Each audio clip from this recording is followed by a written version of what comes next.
আমি কিন্তু সবার গান শুনি, যদি নতুন কোনো গান হয়তো 16-12 শুনে ফেলি একদিনে। মাঝখানে কিছুদিন একদমই গান শোনা হচ্ছিল না, তখন আমার খুবই ক্লান্ত লাগতো। গুড লিসেনার হওয়াটা এটাও কিন্তু একটা পাওয়ার। ছেলেদের সাথে সাতচারা খেলতাম, ব্যাডমিন্টন খেলতাম, তারপরে ভলিবল। আরে বাহ, খালি ফুটবলটা খেলিনি। তো আমাদের পাশে একজন নানি ছিল, আচ্ছা, উনি বললো, আল্লাহ, এই ঝর্ণা তোমার মেয়ের তো আর বিয়ে হবে না। এরকম কেন? ধনী আছে না, তো সে আবার, তো আমি যখন লুকোচুরি গাচ্ছি তখন দেখি কি সে আবার করলো কি, পুরা মাঠ জুড়ে সে লুকাছুপি করে করে সে আবার স্টেজে আসলো। আচ্ছা। আজকে আমি কিন্তু আপনাকে একটু পর ইমোশনাল করতে চাই। আমি কি এখানে কাঁদতে আসছি নাকি? মেঘগুলো হয়ে সোনা, আকাশ খুলে বসে আছি, তখন দেখছো না।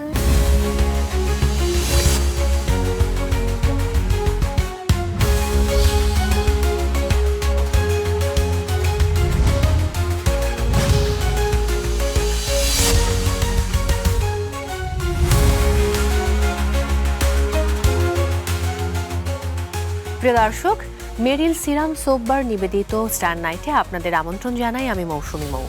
আজ আমার অতিথি হয়ে এসেছেন এমন এক শিল্পী যার কণ্ঠে ফুলের সুঘ্রাণ মেশে, আকাশের রং বদলায় আর মন ভালোবেসে হতে চায় পাখি। তিনি শুধু কণ্ঠে গান ধারণই করেন না, গানের সঙ্গে বসবাস করেন, গল্প করেন। সেই লুকোচুরি গল্প আমাদের হাতছানি দিয়ে ডাকে। সুরের ভুবনে তিনি কখনো দুপুরের একলা পাখি, হয়তো এ কারণেই শ্রোতা ভক্তরা তাকে বলেন তুমি তুলনাহীনা।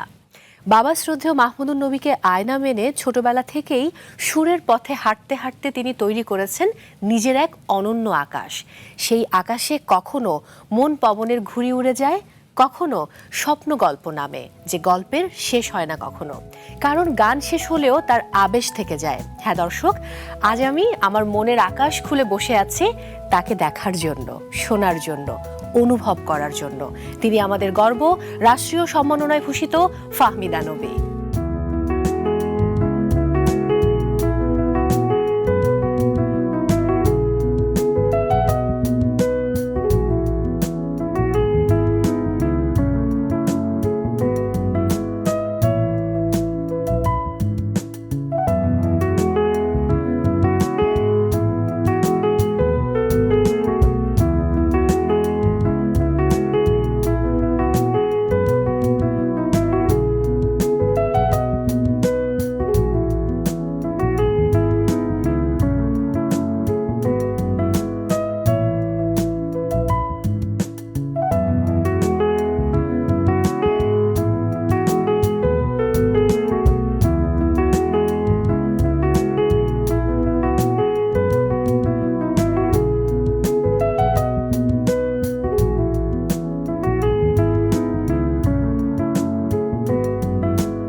Please welcome Fahmida Nabi.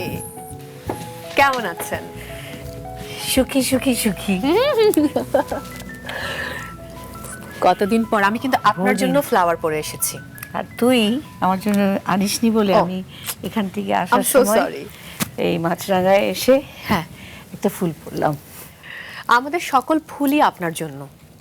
সেটা তো আমি জানি। আমি সারা রাত ভেবেছি যে আপনাকে কোন প্রশ্নটি করব। একটা বিষয়, আপনার আদর্শ দার্শনিক সক্রেটিস, তার একটি কথা আমি সবসময় মেনে চলি বা মানি, যে জ্ঞান মানুষের ভেতরেই থাকে, শুধু তা বের করে আনতে হয়। আজকে আমি আপনার জ্ঞানের ভান্ডারে সমৃদ্ধ হব। ওরে বাবা, আমিও খোঁজার চেষ্টা করি। হ্যাঁ আচ্ছা, তাই আমারও কিছু জ্ঞান বাড়ুক। ওরে বাবা, তোরা এত সুন্দর করে সবাই কথা বলিস। না, আপনি আজকে শুধু জ্ঞান বিলিয়ে যাবেন। আপনার ডাকনাম নিয়েই প্রথম প্রশ্নটা করতে চাই। আচ্ছা।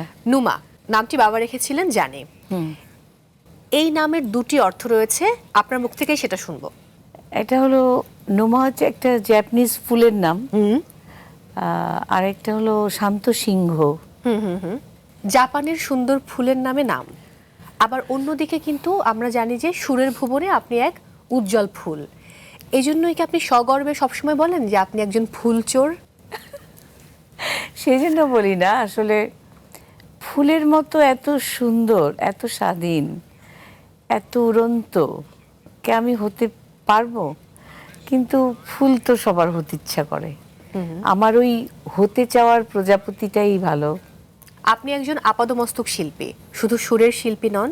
আপনি ছবি আঁকতে ভালোবাসেন, ছবি তুলতে ভালোবাসেন, আপনি ঘরের অন্দরসজ্জা করতে ভালোবাসেন, এবং আমার মনে আছে যে আপনি বাড়িঘরের আসবাবপত্র আপনি পরিবর্তন করেন, খুব সুন্দর করে সাজিয়ে ফেলেন এবং ভাবেন যে পরিবর্তন হলে মনে হয় নতুনত্ব আসে। মানে আমার প্রত্যেকটা কোণকে সাজাতে ইচ্ছা করে, যে কোনো দিকে অবহেলা হলো ওই অবহেলিত জায়গাটা কি কষ্ট পায় না। বাহ, আমার কাউকে কষ্ট দিতে ভালো লাগে না, মানে মনে হয় সব দিকেই প্রাণবন্ততা থাকুক, একটা হইচই। কারণ একজন সঙ্গীত শ্রোতা হিসেবে সকালে ঘুম থেকে ওঠার পর থেকে ঘুমোতে যাওয়া পর্যন্ত কতগুলো গান শোনেন? অনেক গান শুনি, আমার কিন্তু অনেক গান শোনা হয়।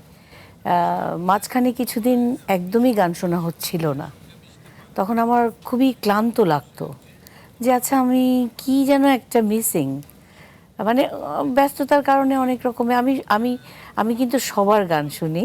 যদি নতুন কোনো গান একটা শুনি, হয়তো 16-12 শুনে ফেলি একদিনে। তো এখন আবার শুনছি, এবং কত গান শুনি তা বলতে পারবো না, তবে অনেক সময় গান শোনা হয়, অনেকটা সময়। আরে বাহ আপা, আপনার একটি বিষয় আমাকে সবসময় খুব মুগ্ধ করে। আপনি কিন্তু সব বয়সী মানুষের সাথে খুব মানে সহজেই মিশে যান, এবং আপনি সবার কথা খুব মনোযোগ দিয়ে শোনেন। আপনি খুব ভালো শ্রোতা এবং সুন্দর সমাধানও দিয়ে থাকেন। এই গুণটা আপনি কিভাবে আয়ত্ত করেছেন? আমার জানি না আমি কতটুকু কি করতে পেরেছি, তবে আমার মনে হয় সবসময় যে মানুষ কি বলে, কি বলতে চায়, ওরও তো একটা চাওয়া আছে, তো সেটা শুনি। যদি কোনো সমাধান দেয়া যায় সেটা দেই, তবে অকারণ সমাধান দিতে যাওয়াটাও ঠিক না, অনেক সময় হিতে বিপরীত হতে পারে।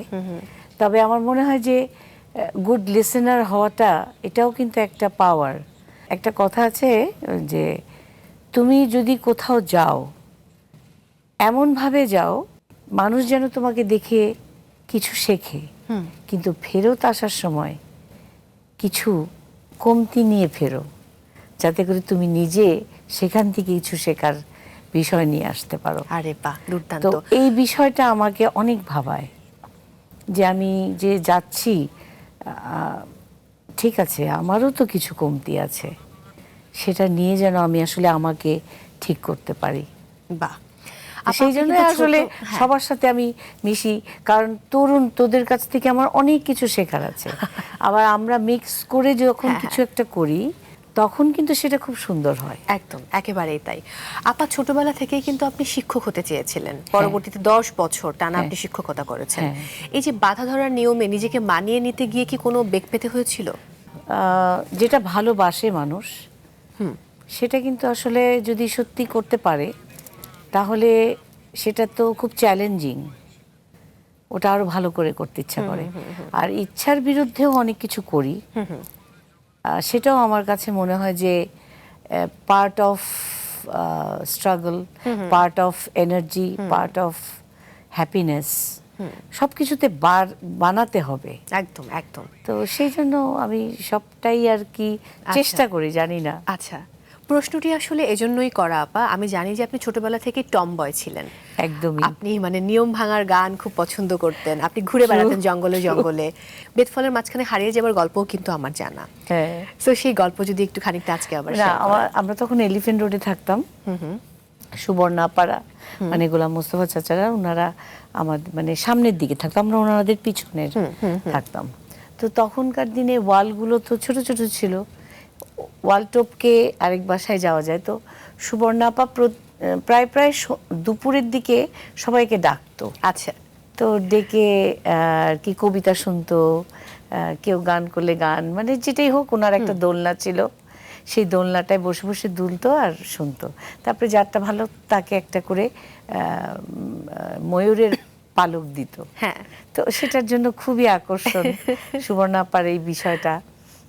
তো তখন আমি তো অনেক ক্লান্ত, সেদিন আমি অনেক পেয়ারা চুরি করেছি, তো আমি খুব টায়ার্ড, তো যেতে তো হবে, এখন আমি আর অত দূর হেঁটে যাব না। আচ্ছা, তা আমি ভাবলাম টপকেই যাই। হ্যাঁ, দেয়াল টপকাতে গেলেন।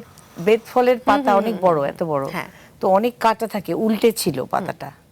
তো লাফ যখন দিলাম, তখন সব কাঁটাগুলো ঢুকে গেল, ইস, প্রায় 80টা কাঁটার মতো। ও মাই গড।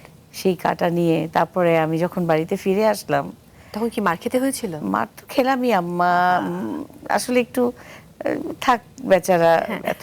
কিন্তু আমাদের পাশে একজন নানি ছিল, সন্টু মামার মা। আচ্ছা। উনি বললো, আল্লাহ, এই ঝর্ণা তোমার মেয়ের তো আর বিয়ে হবে না। কেন এরকম, এরকম কেন? শুধু পড়ে যায়, এটা হয় সেটা হয়, আবার দৌড়ায়। তো আর সাতচারা খেলতাম, কারণ টমবয়, মানে আমি ছেলেদের সাথে সাতচারা খেলতাম, ব্যাডমিন্টন খেলতাম, আরে তারপরে ভলিবল। আরে বাহ, খালি ফুটবলটা খেলিনি। দারুণ ব্যাপার। আপনি কিন্তু খুবই বন্ধু বৎসল, হ্যাঁ। এটা আমরা সকলে জানি। যদি প্রকৃত বন্ধুর সংখ্যা জানতে চাই, তাহলে কজনার নাম বলবেন? তখন আগের একটা ব্যাপার ছিল, মানুষ যত পরিপূর্ণতার দিকে যায়, মানুষ চেনে, বয়স বাড়ে, তখন মানুষ একটা ভাবনায় বলে না, তো সেখানে বন্ধু সংখ্যা কত আমি বলতে পারবো না। তবে আমার মনে হয় যে যখনই আমার সঙ্গে কারো দেখা হয়, মনে হয় কি যে আজকের দিনটাকে সেলিব্রেট করি, এত বন্ধুত্ব হোক, সুন্দর হোক, যেন সারাটা জীবন মনে রাখে। কারণ বলে না যে প্রথম দেখা, প্রথম পরিচয়, এগুলো কিন্তু মানুষকে মনে করিয়ে দেয়। একদম। পরবর্তীতে স্মৃতিতে গেলে মানুষ কিন্তু বলে, ওই যে, হ্যাঁ। তো এই যে প্রাণবন্ততা, এটা যেন থাকে। আমি, তার মানে আপনি একদম আলাদা করে কজন বন্ধু খুব কাছে সেটা বলছেন না? না, আমার সবাই বন্ধু। সবাই বন্ধু। হ্যাঁ। আজ আপনাকে বিভিন্ন পর্যায়ে একটু করে চমকে দেব। প্রথম চমক রেডি, এখন কি দেব? আচ্ছা, চলুন তাহলে পর্দায় চোখ রাখি।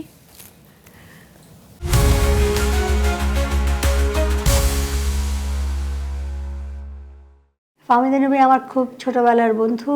আমরা ওকে একটা নিক নামে ডাকি, ফ্যামি বলি ওকে। ছাত্রী হিসেবে she was always better student than I am, এবং মানুষ হিসাবেও অত্যন্ত ভালো। এবং এইরকম একটা মানুষের বন্ধু আমি নিজেকে খুব গর্বিত মনে করি। এবং আমরা সবাই, আমরা যারা ওর সাথে ব্যাচে পড়তাম, আমরা প্রত্যেকে ওকে নিয়ে অত্যন্ত গৌরব বোধ করি। একটা মানুষ যখন অনেক বড় হয়ে যায়, অনেক বড় গাইয়ে হয়ে যায়, অথবা অনেক বড় সেলিব্রিটি হয়ে যায়, তার মধ্যে অনেক কিছু মানে পরিবর্তন দেখা যায়। কিন্তু আমাদের ফ্যামিলিকে নিয়ে কিন্তু তা একটুও হয়নি। এবং সেই স্কুল থেকে যেরকম ও আন্তরিক, এখন অবধি তাই আছে। স্কুলে থাকাকালীন সময়ে ও যে মরহুম মাহমুদুন নবী সাহেবের মেয়ে ছিলেন, এত বড় একজন শিল্পীর মেয়ে ছিল, কখনো আমাদেরকে বুঝতে দেয়নি। ও এবং সামিনা দুজনেই। কিন্তু একটা ঘটনা আজকে বলতে চাই আমি দর্শকদের সামনে। সিদ্দিক ভাই নামে একজন ছিলেন, উনি এই সমুচা এবং সিঙ্গারা উনি বিক্রি করতেন। ফ্যামিলির সাথে সেদিন এটা নিয়ে গল্প করছিলাম। আমার আর ওর কাজ ছিল এখান থেকে লুকিয়ে না বলে দুটো সিঙ্গারা বা সমোসা মেরে দেওয়া। এখন আপনারা ভাবতে পারেন যে এটা কি চুরি করতো ফ্যামিদা? আসলে কিন্তু ওই সময় আমরা এটা চুরি করেছি সেটা ভাবতে পারতাম না। আমরা ভাবতাম যে না বলে খাওয়াটাই বুঝি একটা আনন্দ। তো অ্যাজ উই হ্যাভ এইজড, যখন আমরা পাস টাস করে গেলাম, আমি একবার অনেক বছর পর স্কুলে ফেরত গেলাম, যে আমি সেই সিদ্দিক ভাইকে বললাম, সিদ্দিক ভাই আমাদের তখন একটু বড় হয়ে গেছি, তো আমরা এরকম সমোসা সিঙ্গারা এরকম চুরি করে খেতাম, তো আমি এখন এটা রিটার্ন করতে চাই আপনাকে। তখন উনি হেসে, আমার নিজের কথা বলি না, ফ্যামিলির নামও আমি বললাম, খামাখা নিজে কেন বিপদে পড়ি একলা। উনি বললেন যে আমি জানতাম যে তোমরা এটা নাও, এবং এর জন্য আমি একটু বেশি বেশি করে বানাতাম। তো আমার বন্ধুর জন্য বলা যে তোকে হয়তো অনেক দিন বলা হয়নি, বা তুই নিশ্চয়ই জানিস তোকে আমরা অনেক ভালোবাসি।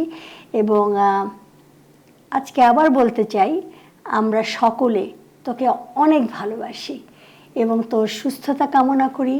তুই অনেক ভালো থাক, অনেক ভালো ভালো গান রেখে যা, যেটা তুই যখন থাকবি না তোর গল্প বলবে, ছোট ছোট গল্প। সে তো কি বলবে?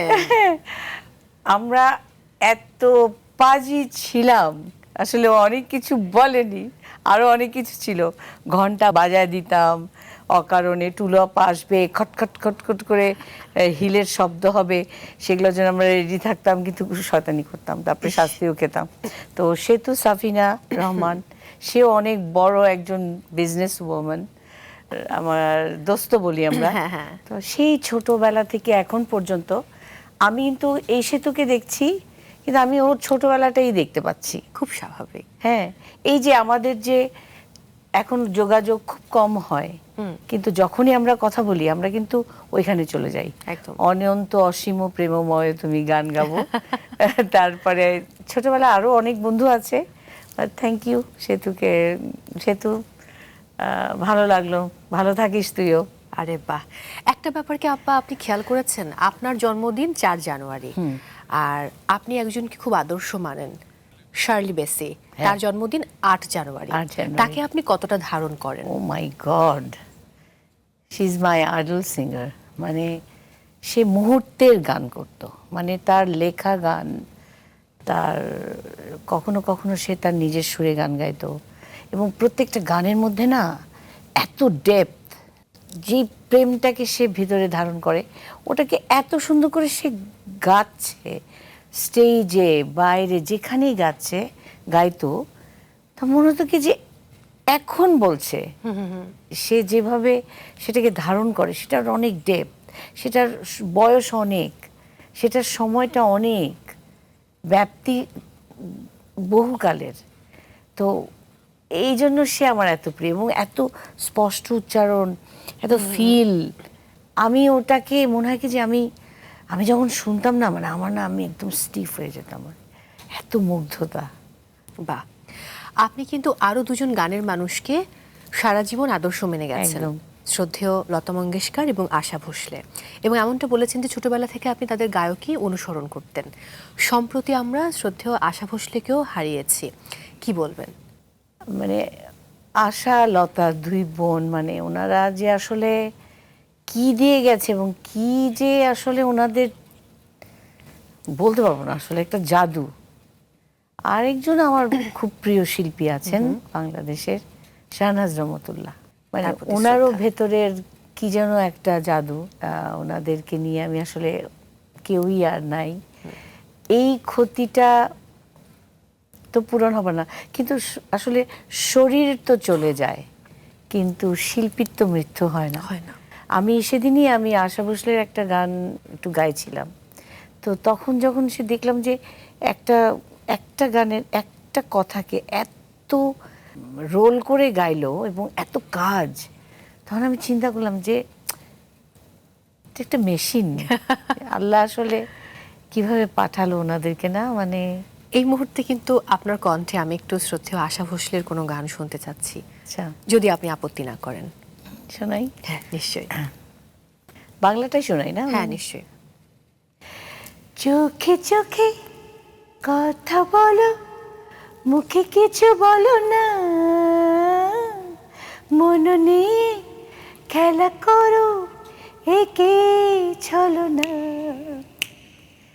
চোখে চোখে হায় কথা বলো, মুখে কিছু বলো না, মন নিয়ে খেলা করো, একে ছলো না। আরে বাহ, সত্যি আপনি তুলনাহীনা। একবার তো 2016 সালে ভারতের তারকা ক্রিকেটার বিরাট কোহলি আপনার সঙ্গে ডুয়েট করেছিলেন, জো ওয়াদা কিয়া তো নিভানা পারেগা। নিভানা পারেগা। হ্যাঁ, মানে ওই সময় ইন্ডিয়ান হাই কমিশনে আমাকে বললো যে সব ক্রিকেটাররা আসবে, একটু গান শোনাতে হবে। তো অনেক রকম গান নিয়ে গেলাম, গান গাচ্ছে, তো ওরা খুব মজা পাচ্ছে অনেক। তারপরে আমি ডাকলাম, তো ও আবার নিজেই আসলো। আচ্ছা। এসে বললো যে ওই গানটা গাবে। হ্যাঁ। তারপরে গাচ্ছে, তো আমিও ঠিক আছে ওকে গাইলাম। গাওয়ার পরে সে নিজের ইনস্টাগ্রামে সেটা আপলোড করলো, এবং সেটা শুট করেছিলেন ইয়ুবরাজ সিং। হ্যাঁ। মানে ওরা প্রত্যেকে অনেকেই আমার সাথে তখন গান করেছিল, যেমন ধোনি আছে না, তো সে আবার, তা আমি যখন লুকোচুরি গাচ্ছি তখন দেখি কি সে আবার করলো কি, পুরা মাঠ জুড়ে সে লুকাছুপি করে করে সে আবার স্টেজে আসলো। আচ্ছা। তারপরে তার সাথে আবার একটা গান করলাম, মানে খুব মজার হয়েছিল না, অনুষ্ঠানটা। দারুণ, আমি তো গল্প শুনে আনন্দ পাচ্ছি। তবে আজকে আপনাকে আমি নানান মুহূর্তে চমকে দিব, এবং এই জন্য আমাকে গান শোনাতে হবে। আচ্ছা, বল কোন গান? এখন না, আপাতত এখন একটা ছোট্ট ব্রেকে যাব। আপনি আমাকে বলুন, আপনি চা খাবেন নাকি কফি? আমি তো চা খাই। ঠিক আছে, 1 কাপ গরম চা আমি নিয়ে আসছি। লিকার, তাই তো? এক কাপ Okay, চা। প্রিয় দর্শক, সময় হয়েছে বিরতি নেবার, কোথাও যাবেন না, ফিরছি এক্ষুনি। আপনারা দেখছেন Meril serum soap bar star night, আমাদের সঙ্গেই থাকুন।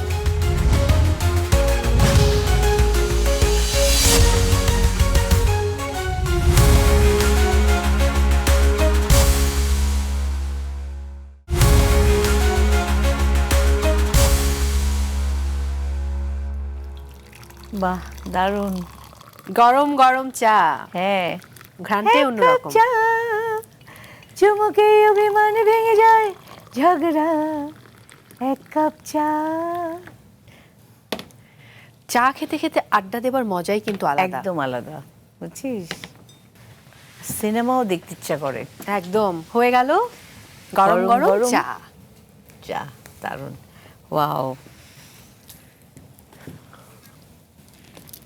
শুধু না, জানিস, চা দেখলে আমার মনে হয় কি ট্রেন, তারপরে জার্নি, হ্যাঁ, একটা ডিম সিদ্ধ, আহ, তারপরে চা, ওখানকার যে ট্রেনের যে সেই যে কাটলেট, হ্যাঁ, ও আগেকার কাটলেটটা খেতে খুব ভালো লাগে। ছোটবেলা থেকে কি যে প্রিয় আমার। অন্যরকম। চা কেমন হয়েছে আগে তাই বলুন। আরাম। আরাম পাচ্ছেন? তাহলে আমি একটু দর্শকদেরকে আমন্ত্রণ জানিয়ে এসে গল্প শুরু করছি। প্রিয় দর্শক, ফিরে এলাম ব্রেক থেকে। সবাইকে আরও একবার ওয়েলকাম করছি মেরিল সিরাম সোপ বার স্টার নাইটের সঙ্গে আছি মৌ, আর আমাদের সঙ্গে রয়েছেন যার গান শুনলে মন চায় উঠতে, আমাদের সুপ্রিয় ফাহমিদা নবী। ফিরে এলাম বিরতি থেকে। লুকোচুরি লুকোচুরি গল্প, এই গানটি অনন্য সৃষ্টি। এই গানটির জন্য আপনি শ্রেষ্ঠ গায়িকার একমাত্র জাতীয় চলচ্চিত্র পুরস্কার এবং একমাত্র মেরিল প্রথম আলো পুরস্কার পেয়েছিলেন। আপনি কি বিশ্বাস করেন এই গানটি আপনার বর্ণাঢ্য ক্যারিয়ারের অন্যতম সৃষ্টি? একদমই, মানে আমার ক্যারিয়ারটাকে আবার নতুন করে হ্যাঁ, জাগ্রত করলো, মানুষের কাছে পৌঁছে গেল, আমাকে পৌঁছে দিল।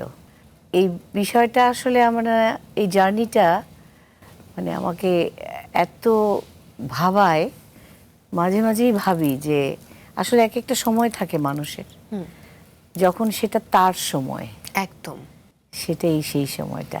ঠিক তাই। এবার কিন্তু আরেকটি চমক অপেক্ষা করছে আপনার জন্য। আচ্ছা, দেখাবো? চলুন পর্দায় চোখ রাখি।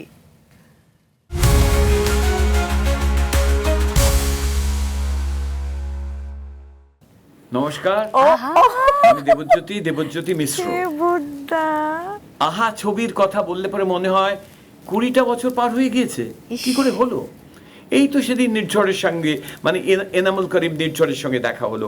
ও বললো আহা বলে একটা ছবি করছে। ও তখন আমার রেইনকোটের গান শুনে ওর মনে হয়েছিল ও আমাকে সঙ্গীত পরিচালক হিসেবে চায়, তো জুড়ে গেলাম। ও একদিন আমাকে একটা মেয়ের গান শুনিয়ে বললো, আচ্ছা দেখ তো, আমার ছবিতে তো লুকোচুরি লুকোচুরি বলে এই গানটা রয়েছে, তুই শুরু করে ফেলেছিস, কিন্তু এই মেয়েটার গলায় কেমন লাগবে দেখ তো। ও আমাকে কিন্তু জিজ্ঞেস করলো, আমি শুনলাম, আমি বললাম এর গলা তো দারুণ, খুব ভালো গাইবে। সেই প্রথম ফ্লোরে দেখলাম এলো ফাহমিদা নবী। ফাহমিদা অসাধারণ গেয়েছিল। বাহ। স্টুডিও ফ্লোরেই ওকে বলেছিলাম এই গান কিন্তু অনেক দূর যাবে ফাহমিদা। এবং এই গান ও ফাহমিদা কিন্তু অ্যাবসলিউটলি ন্যাশনাল অ্যাওয়ার্ড নিয়ে এসেছিল। আমি আমার জীবনে যত শিল্পীদের গাইয়েছি, শিল্পীদের সঙ্গে আমি মানে গানের সংসার করেছি, one of the finest artists Fahmida. এটা বললে পরে আমার মনে হয় না অত্যুক্তি করছি। ফাহমিদার সঙ্গে আরও অনেক কাজ করতে হবে, সেটা খুব জরুরি। ফাহমিদা, ওর জীবনের জন্য, মানে তোর জীবনের জন্য আমার শুভেচ্ছা, ভালোবাসা, শুভকামনা যত দূর যেতে পারে রইল। আমি খুব খুশি যে আমাকে বলা হয়েছে মাছরাঙ্গা টিভি থেকে যে ফাহমিদার উপর কিছু কথা বলতে। কথা কম হয়ে যাবে ওর সম্পর্কে বললে। ওর গান, ও খুব গুণী মানুষ এবং অপূর্ব মানুষ। কি দারুণ। ভালো হোক, সব কিছু ভালো হোক, সারা পৃথিবীময় আলো হয়ে উঠুক আমাদের জীবন, আমাদের এই আদরের জীবন। ফাহমিদা, খুব ভালো থাকিস। নমস্কার। কি দারুণ, কি বলবেন এবার আপনি? আসলে দেবুদা যখন কথাগুলো বলছিল, আমাদের যখন প্রথম দেখা হয় উনিও কিন্তু এরকম বন্ধু, ওনার যে বন্ধুকে জানে না উনি, যখনই যার সঙ্গে দেখা হয় সেই হয়ে যায় বন্ধু। বললো না গানের সংসার, উনি একটা সংসার করে সবার সাথে। তো আমাকে দেখেই যে এই যে একটা চিৎকার করলো ওই যে প্রথম দিনের হ্যাঁ, সেই এটা ওই দেখা হওয়াটা, তারপরে বলল যে গানা, আমি গাবো, হ্যাঁ গা। তো বাবু ভাইয়ের, ফুয়াদ নাসের বাবুর স্টুডিওতে আমি, এখানে আমার লুকোচুরিতে কিন্তু 8টা ইয়ে আছে, হারমোনাইজ আছে। আচ্ছা, আমি অনেকক্ষণ ধরে এই গানটা করেছি, 6-7 ঘন্টা ধরে। এবং তারপরে যে এই যে আমাদের যে কাজ করার লুকোচুরি অলিগলি আরেকটা করেছি।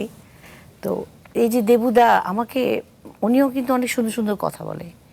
তো একটা আমার কথা দেবুদার মনে আছে, বলতে চাই নিশ্চয়ই। যে এই মানুষটা এত গান ভালোবাসে না, গান পাগল যে সে, এবং তার যে সলিল চৌধুরীর সাথে কাজ করতো, উনি সবসময় এই মানে অপেরা করা, হারমোনাইজ করা, এই একটা ক্রিয়েশনটাকে, ওই যে মুহূর্তকে সামনে তুলে আনার যে তার যে ব্যাপার বা- ইচ্ছাটা, আমাদের খুব এই যোগাযোগটা খুব ভালো হলো। আচ্ছা, মানে ক্রিয়েটিভ কানেকশনটা খুব ভালো ছিল। কানেকশন, মানে যেটা বলছি উনি ওটা বুঝে যাচ্ছে, বাহ। উনি যা বলছেন আমি সেটা বুঝে যাচ্ছি, এই বোঝাপড়াটা আমাদের খুব ভালো ছিল। সুন্দর হলো। সেই কারণে উনি যখন কথাগুলো বলছে আমি দেখছি যে উনি আরো অনেক কিছুই হয়তো বলতে চাইছে। হ্যাঁ, তো সেই বলাটা আমি বুঝে নিয়েছি দেবুদা। অনেক ধন্যবাদ দেবুদাকে যে আমাকে নিয়ে। যাই হোক, কিছু লুকোচুরি বললেন। লুকোচুরি গল্প, এই গানটি কিন্তু আহা সিনেমার গান, এবং সেই সিনেমায় অভিনয় করেছিলেন কিংবদন্তি অভিনয় শিল্পী, আমরা সবাই জানি, হুমায়ুন ফরিদি। হুমায়ুন ফরিদি স্যার। এবং তার সঙ্গে, তার পরিবারের সঙ্গে, অর্থাৎ বাড়ির সঙ্গে আপনার কিন্তু অনেক সুসম্পর্ক ছিল, অনেক স্মৃতি রয়েছে। যেহেতু আগামী 2 সপ্তাহ পর 29শে মে তার জন্মদিন, যদি দু একটা স্মৃতি আজকে শেয়ার করা যায়।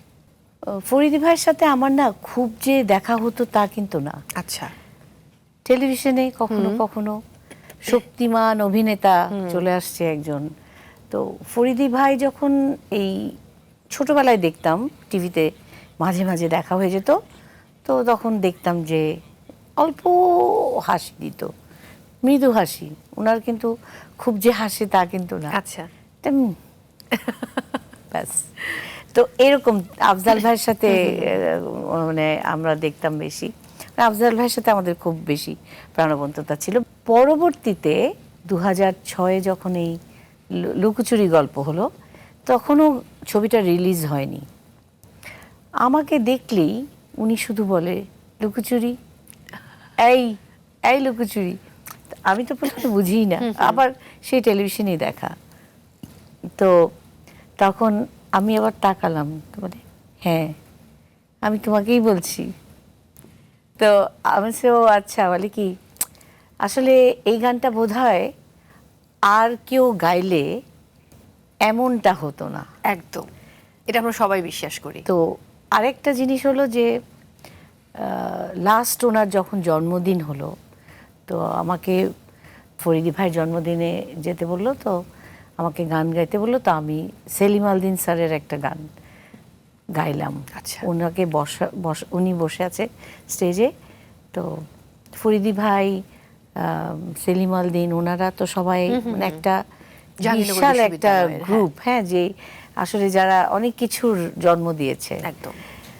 তো আমি গাইলাম তোমার মন ভালো নেই, ফুলেদের মন ভালো নেই, কেন জানি আমার গাইতে ইচ্ছা করলো, কারণ ওনার জন্মদিন হচ্ছে, কিন্তু উনি না বিষণ্ণ ছিলেন। উনি ভীষণ বিষণ্ণ, ওনার মন এত খারাপ।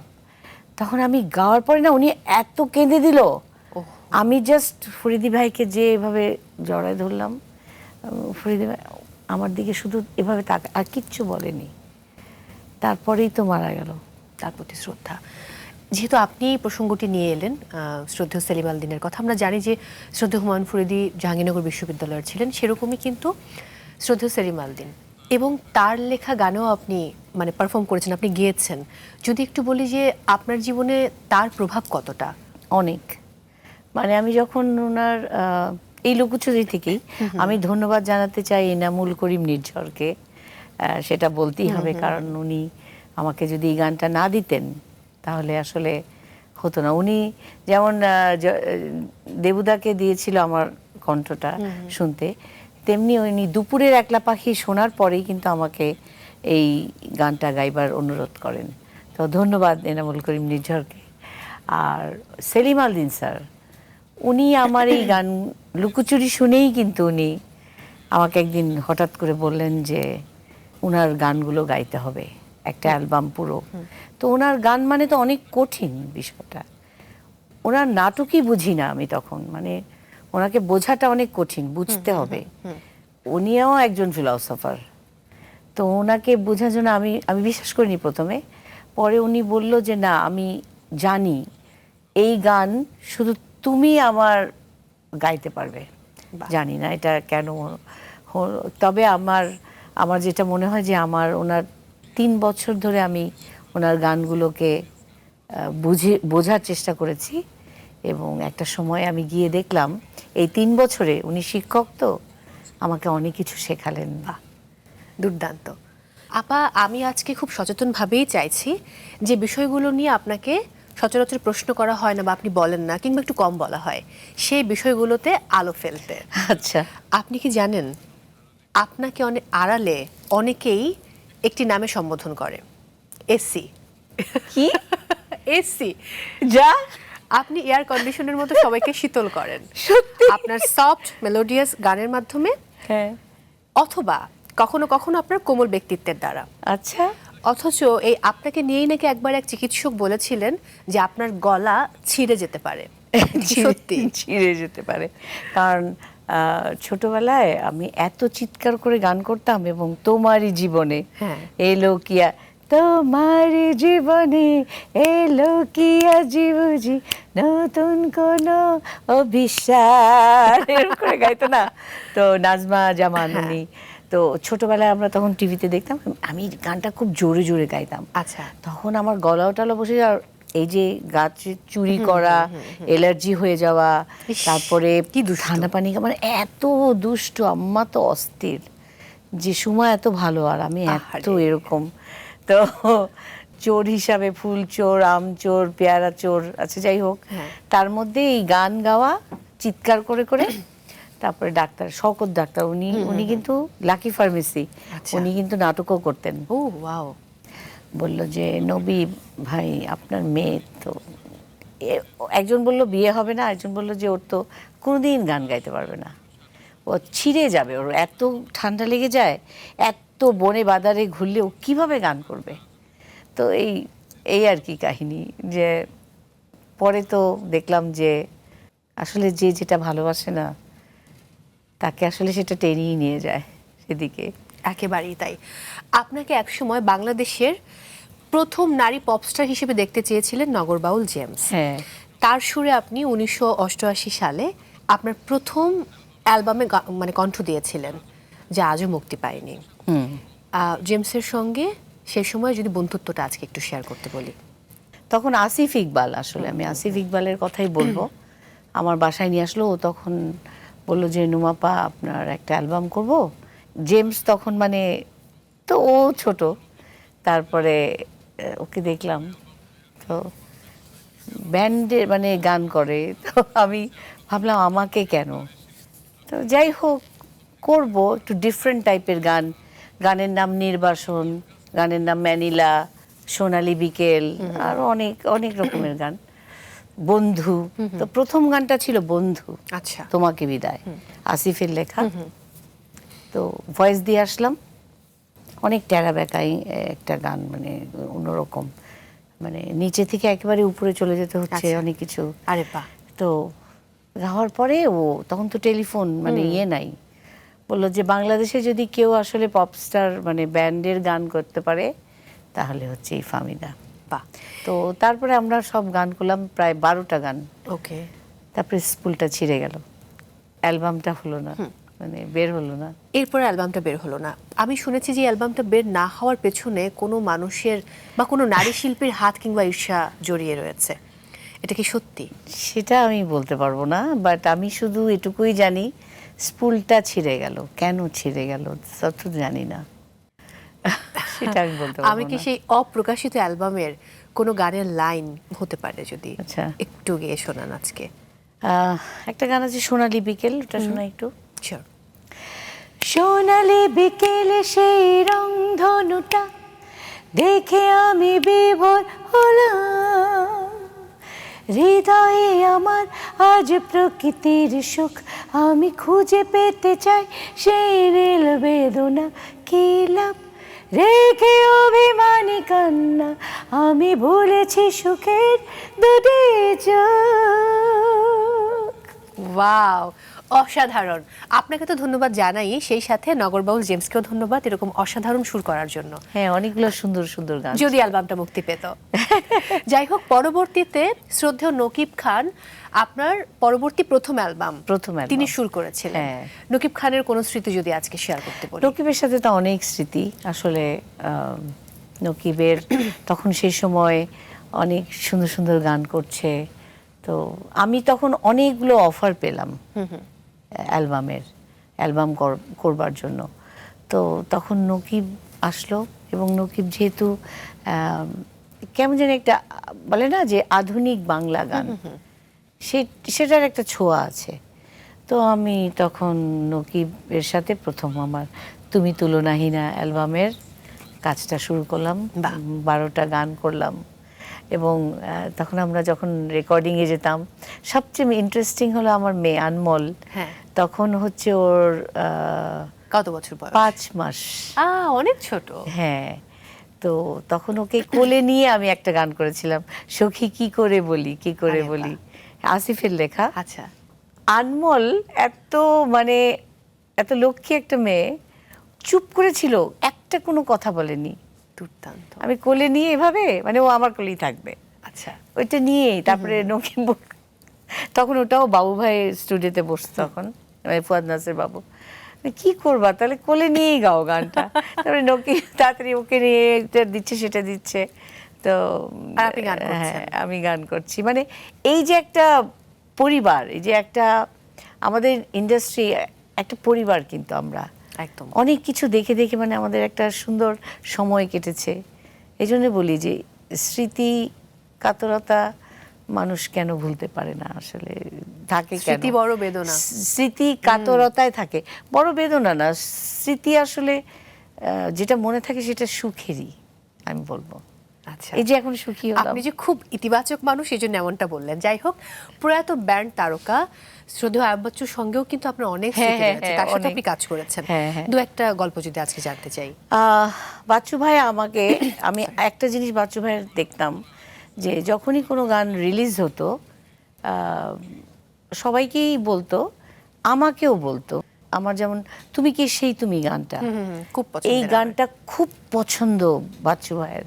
তখন আমাকে প্রথম যখন এই অ্যালবামটাতে আমাকে বলল যে আপনার এত সুন্দর এই গানটা, অদ্ভুত। পরবর্তীতে সে ভালোবাসার কোনো মানে নেই, সেটা একদিন করে বাজাচ্ছে, তারপরে আমাকে ফোন করলো, বললো যে নুমাপ্পা, আমাকে নুমাপ্পা বলতো, নুমাপ্পা একদিন আসেন না। আমাদের বাসায় তখন খুব ওরা আসতো আর কি, সবাই সব শিল্পীরা, আমরা আড্ডা দিতাম, গান করতাম। তারপরে যখন এলআরবি ব্যান্ড হয়ে গেল, মানে এটা অনেক পরের কথা, 2003 দিনের দিকে, তো বলল যে একটু আসেন না স্টুডিওতে, আমরা এই গানটা একটু করবো, জ্যামিং করব। তো তখন আমরা করলাম, এবং তারপরে RTV-তে এই গানটা সে ওই একটা প্রোগ্রাম করতো, তো বাজালো আমার সাথে। বাহ। খুবই সুন্দর। এবং লাস্টলি আমাদের কথা ছিল বাচ্চু ভাই, মানে আমি আসলে দেখলাম যে মানুষগুলোর সঙ্গে কাজ করার আগে অনেকেই চলে গেল, জানি না। একটা গান আমার আর বাচ্চু ভাইয়ের গাইবার কথা ছিল একসাথে। আচ্ছা। তো আমি আজ আছি কাল নেই, আহ এই গানটা আমরা একটা ইয়েতে স্টেজে একসাথে পারফর্ম করলাম, শুধু বাচ্চু ভাই বাজালো আর আমি গাইলাম। আর আমাদের একটা ডুয়েট গান আছে, ভালোবাসা। ভালোবাসা তোমায় ভেবে লিখি কবিতা, ভালোবাসা তোমায় ভেবে গাই গান, ভালোবাসা। সুন্দর গানটা, তানভীর তারিকের লেখা সুরে। আচ্ছা, কি দারুণ। এবারে আপনার জন্য আরো একটি সারপ্রাইজ অপেক্ষা করছে। আচ্ছা। দেখাবো নাকি? দেখা কে সে? জানি না, কে? আমি জানি কে না হতে পারে? কি জানি, পর্দায় চোখ রাখি। ভয় লাগছে।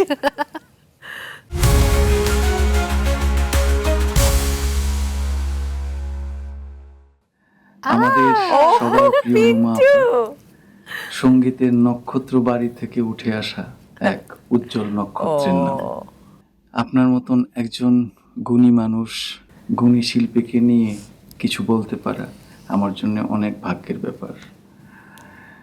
আপনার সাথে যতবার যেখানে দেখা হয়েছে কিছু না কিছু দারুণ জিনিস শিখে বাসায় ফিরেছি, এবং আপনি আপনার অসাধারণ শৈল্পিক গুণ দিয়ে আপনি পরিবেশটাকে এত পজিটিভ করে তোলেন, সত্যিই যতবার দেখি ততবারই আসলে মুগ্ধ হই। এবং আপনি শুধু অসাধারণ গান করেন না, আপনি অসম্ভব সুন্দর লিখেন, সুর করেন, আরও শিল্পীদেরকে নিয়ে আপনি চিন্তা করেন, ভাবেন, ওদেরকে নিয়ে কাজ করেন, দেশকে নিয়ে আপনি ভাবেন। আপনি প্রকৃতিকে ভালোবাসেন এবং আপনি প্রকৃতিকে এত সুন্দরভাবে ভালোবাসেন, যারা আপনার ব্লগ দেখে, ইভেন আপনার রান্নাও যদি কেউ দেখে বুঝতে পারবে যে আপনি আর প্রকৃতি আলাদা না। আপনি আমার দৃষ্টিতে একজন সত্যিকারের শিল্পী যেমন হয়, আপনি ঠিক ওরকমই। আপনার জন্য সবসময় অনেক শুভকামনা, অনেক ভালোবাসা, আর সৃষ্টিকর্তা যেন আপনাকে সুস্থ রাখেন, আর নতুন নতুন গান বানান, নতুন নতুন কাজ করেন, বা যা আপনার মন চায়। আপনার সব কিছুই আমার পছন্দ। আপনাকে অনেক অনেক সালাম, অনেক অনেক ভালোবাসা, অনেক অনেক নমস্কার। ভালো থাকবেন। আহা আপা, আমরা কত সুন্দর সময় কাটিয়েছি সময়টা স্কয়ার দারুণ, সেরা জুনিয়রে। দারুণ। আহা, আমার তো সেই দিনগুলোর কথা মনে পড়ে এই গেল। যে দেখ, পিন্টুকে দেখেই মনে পড়ে গেল না, হ্যাঁ। কি মজা করতাম আমরা। অনেক। আসলে পিন্টু ওরকমই একটা মানুষ না। পিন্টু পিন্টু আমার সুরে গান করেছে, কিন্তু হ্যাঁ। দেশের গান করেছিলাম ডেইলি স্টারের একটা প্রজেক্টে। তো খুব সুন্দর বলে, আপা আপনি সুর করছেন? তখন ও অবাক হয়ে গেছিল। আমি বললাম হ্যাঁ। তখন বলি কি, আপা এত কঠিনও কিন্তু সুরটা। তো এই যে মানে, আর ওর সঙ্গে যতবার শোতে যাই বা ওর সঙ্গে যখন দেখায় বা আমরা যখন একসাথে কাজ করলাম, ও যে বলল যে প্রকৃতি আর আপনি একদমই এক, আসলে আলাদা কথা। আমার আরেকটা কথা খুব ভাল লাগলো, ওর কথাটা শুনে আমার মনে হলো যে আপনি যাই করেন জীবনটাকে উপভোগ করে করেন, এটাই একটা শিল্পীর সবচেয়ে বড় চাওয়া। চাওয়া। এবং আমরা কত কেঁদেছি, কত হেসেছি স্কয়ার সুরের সেরা জুনিয়রে। সত্যি আমি মাছরাঙার এই অনুষ্ঠানটা মানে আমরা আসলে সবার কথা হচ্ছে, রোমান, রাজীব, অজয়, তারপরে তুই, আমরা আর শাওন প্রত্যেকে, আপু। শাওন, সবাই মিলে এটা কি দারুণ না সময়টা। হ্যাঁ, কিন্তু এবার আমি অন্য প্রসঙ্গে যেতে চাই। হ্যাঁ। আপনাকে আমরা সব সময় খুব নির্লোভ, নির্মোহ একজন মানুষ হিসেবেই জানি। একটু অর্থনৈতিক ব্যাপার স্যাপারে আসতে চাই। ইস, বলছি রেডিওতে যখন প্রথম গান করে 25 টাকা পেয়েছিলেন, 100 সেই টাকা স্মৃতি মনে পড়ে? 100 টাকা? না, টেলিভিশনে 100 টাকা, রেডিওতে 25 25 টাকা, হ্যাঁ। সেই স্মৃতি মনে পড়ে? কেমন ছিল? মানে কি করেছিলেন সে টাকা দিয়ে? মালঞ্চতে আমি আব্বার অনুষ্ঠানে গিয়েছিলাম, আয় খুকু আয়, আর ওই যে দু চোখে মানে এই গানটা করেছিলাম। আচ্ছা। তো তখন আমি 100 টাকা পেয়েছিলাম। দারুণ। ওটা তখন পূবালী ব্যাংকে জমা হয়ে গেল। সেই পূবালী ব্যাংকে কিন্তু আমি এখনো একটু হলেও টাকা রাখি, কারণ ওটা আমার নস্টালজিক একটা ইয়ে। আর ওই 25 টাকা, ওই 25 টাকার চেকটাও পরে তো জমা দেওয়া হলো। 25 টাকা চেকে দিত আপা? চেক, আরে আল্লাহ বাবা। তুই কি বলিস, 20 টাকা 18 টাকা চেক হতো, হায়। 15 টাকার চেক। দারুণ ওরা ব্যাপার। তো আবার কি 25 টাকা 35 পয়সা। দারুণ। আর অষ্টম শ্রেণীতে পড়ার সময় স্যার আব্দুল্লাহ আবু সাইদের চতুরঙ্গ অনুষ্ঠানে আপনি প্রথম মৌলিক গান করেছিলেন, সেই গল্প মনে পড়ে? হ্যাঁ, মনে পড়বে না? ওটাই তো আমার প্রথম টেলিভিশনের গান। প্রোগ্রাম, মৌলিক হ্যাঁ, গান। লাকি চাচার সুর, লাকি লাকি আখান্দের সুর, আর শ্রদ্ধা। কাউসার আহমেদ চৌধুরী আমার খালু। এটাই ভেবেছিলাম হ্যাঁ। যে কাউসার এই আহমেদ চৌধুরীর লেখা অন্ধকারায় হবে। বসে দিন চলে যায়, ওইখানেই কিন্তু ছিল 3টা গান। আচ্ছা। লাকি চাচা ছিল আজ আছি কাল নেই, হ্যাপি চাচা হ্যাপি আখান্দের ছিল ছোট্টবেলায়, পেয়েছিলাম মমতা, আর আমার ছিল এই গান। এটা কি এফডিসিতে চিত্রায়ন না হয়েছিল? না না, বিটিভিতে। বিটিভিতে, চতুরঙ্গ বিশাল, মানে Okay. এত বিখ্যাত একটা অনুষ্ঠান, মানে মানুষজন ওখানে সব অডিয়েন্সের সামনে হতো। তা আমি তো শাড়ি পরে যাইনি। এখন আব্দুল্লাহ আবু সাইদ স্যার আমার প্রিয় স্যার, আমি তো ওনার জন্য। আমি শুনেছি আপনার প্রথম গানটা নাকি প্রয়াত শ্রদ্ধেয় শাহনাজ রহমতুল্লাহর জন্য তৈরি করা হয়েছিল, এটা কি হ্যাঁ সত্যি? হ্যাঁ, এবং ওই গানটা যখন আমাকে দিয়ে করালো, এফডিসিতে রেকর্ডিং হয়েছিল। আচ্ছা। এইটা 4 নম্বর ফ্লোরে তখন রেকর্ডিং হলো। Okay. ওখানে মুনা ভাই, মানে শাফিন ভাই, হামিন ভাই, হামিন ওনারা ভাই। চেলো বাজিয়েছিল, তারপরে একজন গিটার বাজিয়েছিল, তখন বাজাতো ওনারা। তো আমি যখন ওইখানে লাইভ রেকর্ডিং হয় গানটার, তো এত বড় এফডিসিতে রেকর্ডিং, তারপরে মানে তো গানটা করব। এখন তো আমি তো শাড়ি পরে যাইনি, আমি একটা লং গাউন বা কামিজ পরে গেছেন। লং, তখন একটা লং, একটা ম্যাক্সি বলতো, তো লং ড্রেস পরে গেলাম। হ্যাঁ, তো স্যার তো এই মেয়েকে তো গান গাইতে দেওয়া যাবে না, আচ্ছা। শাড়ি পরতে হবে আমার অনুষ্ঠানে, আমার অনুষ্ঠানে এসব হবে না। হ্যাঁ, একটা বাঙালি মেয়ে একটা সুন্দর করে শাড়ি পরে গান করবে, একদম স্ট্রেট। আমি তো তখন কি করব, তখন আমার সাথে আমার খালা গেছিল, ওনার নাম তাহমিনা, কিন্তু ডাক নাম পুটি, পুটি খালা।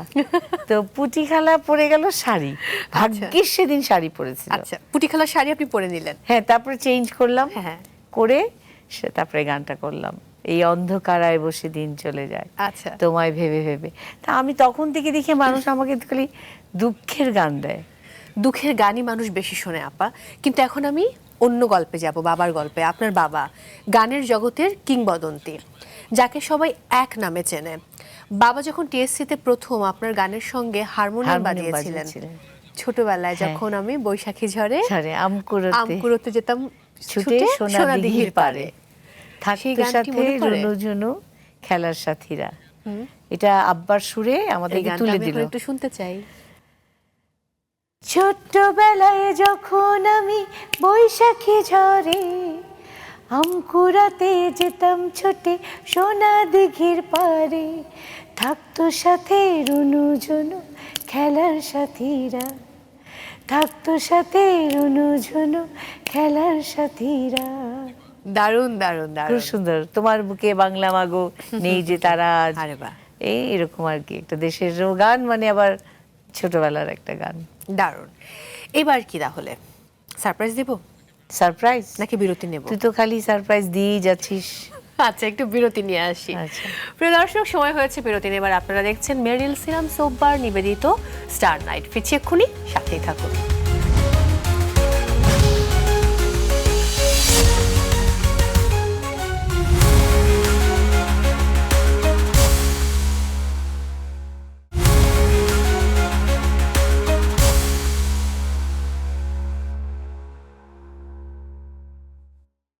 প্রিয় দর্শক, ফিরে এলাম ব্রেক থেকে। সবাইকে আরো একবার আমন্ত্রণ জানাচ্ছি মেরিল সিরাম সোপবার নিবেদিত স্টার নাইটের। সঙ্গে আছি মৌ, আর আমার সঙ্গে যিনি রয়েছেন, তার কাছে, যার গানের কাছে আমাদের সব সময় ছুটে যেতে ইচ্ছে হয়, তিনি আমাদের ফাহমিদা নবী।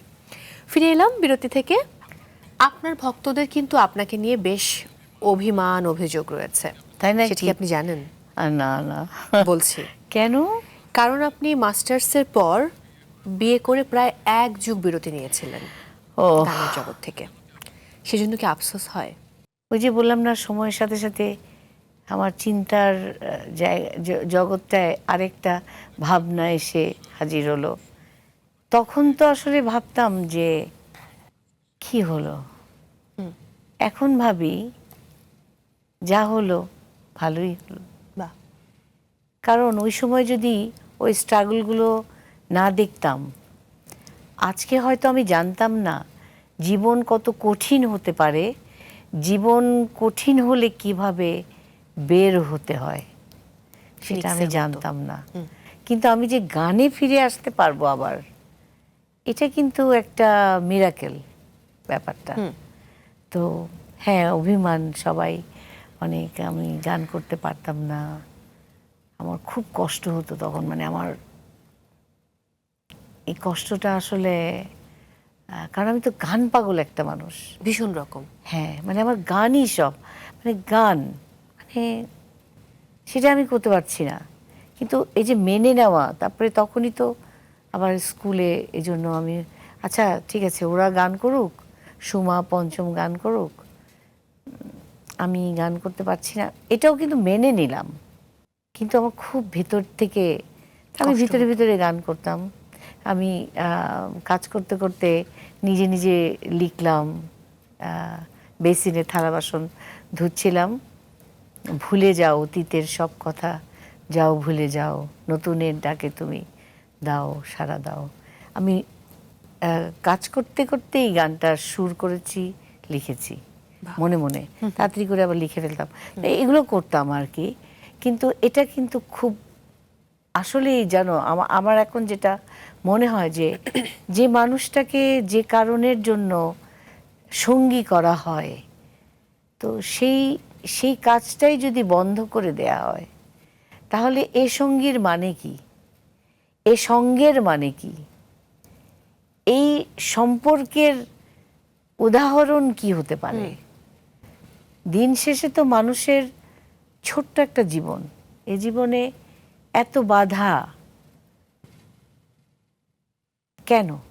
আপা, অনেকেই আপনার সংসার জীবন, জীবন সঙ্গী কিংবা তাকে হারিয়ে ফেলার যে গল্পটা, সেটা সম্পর্কে জানে না। আজকে কি শেয়ার করা যায়? হ্যাঁ, অবশ্যই, যাবে না কেন। আনমোলের বাবা, তার নাম জাইনুল আলম, আমার জীবনসঙ্গী ছিল।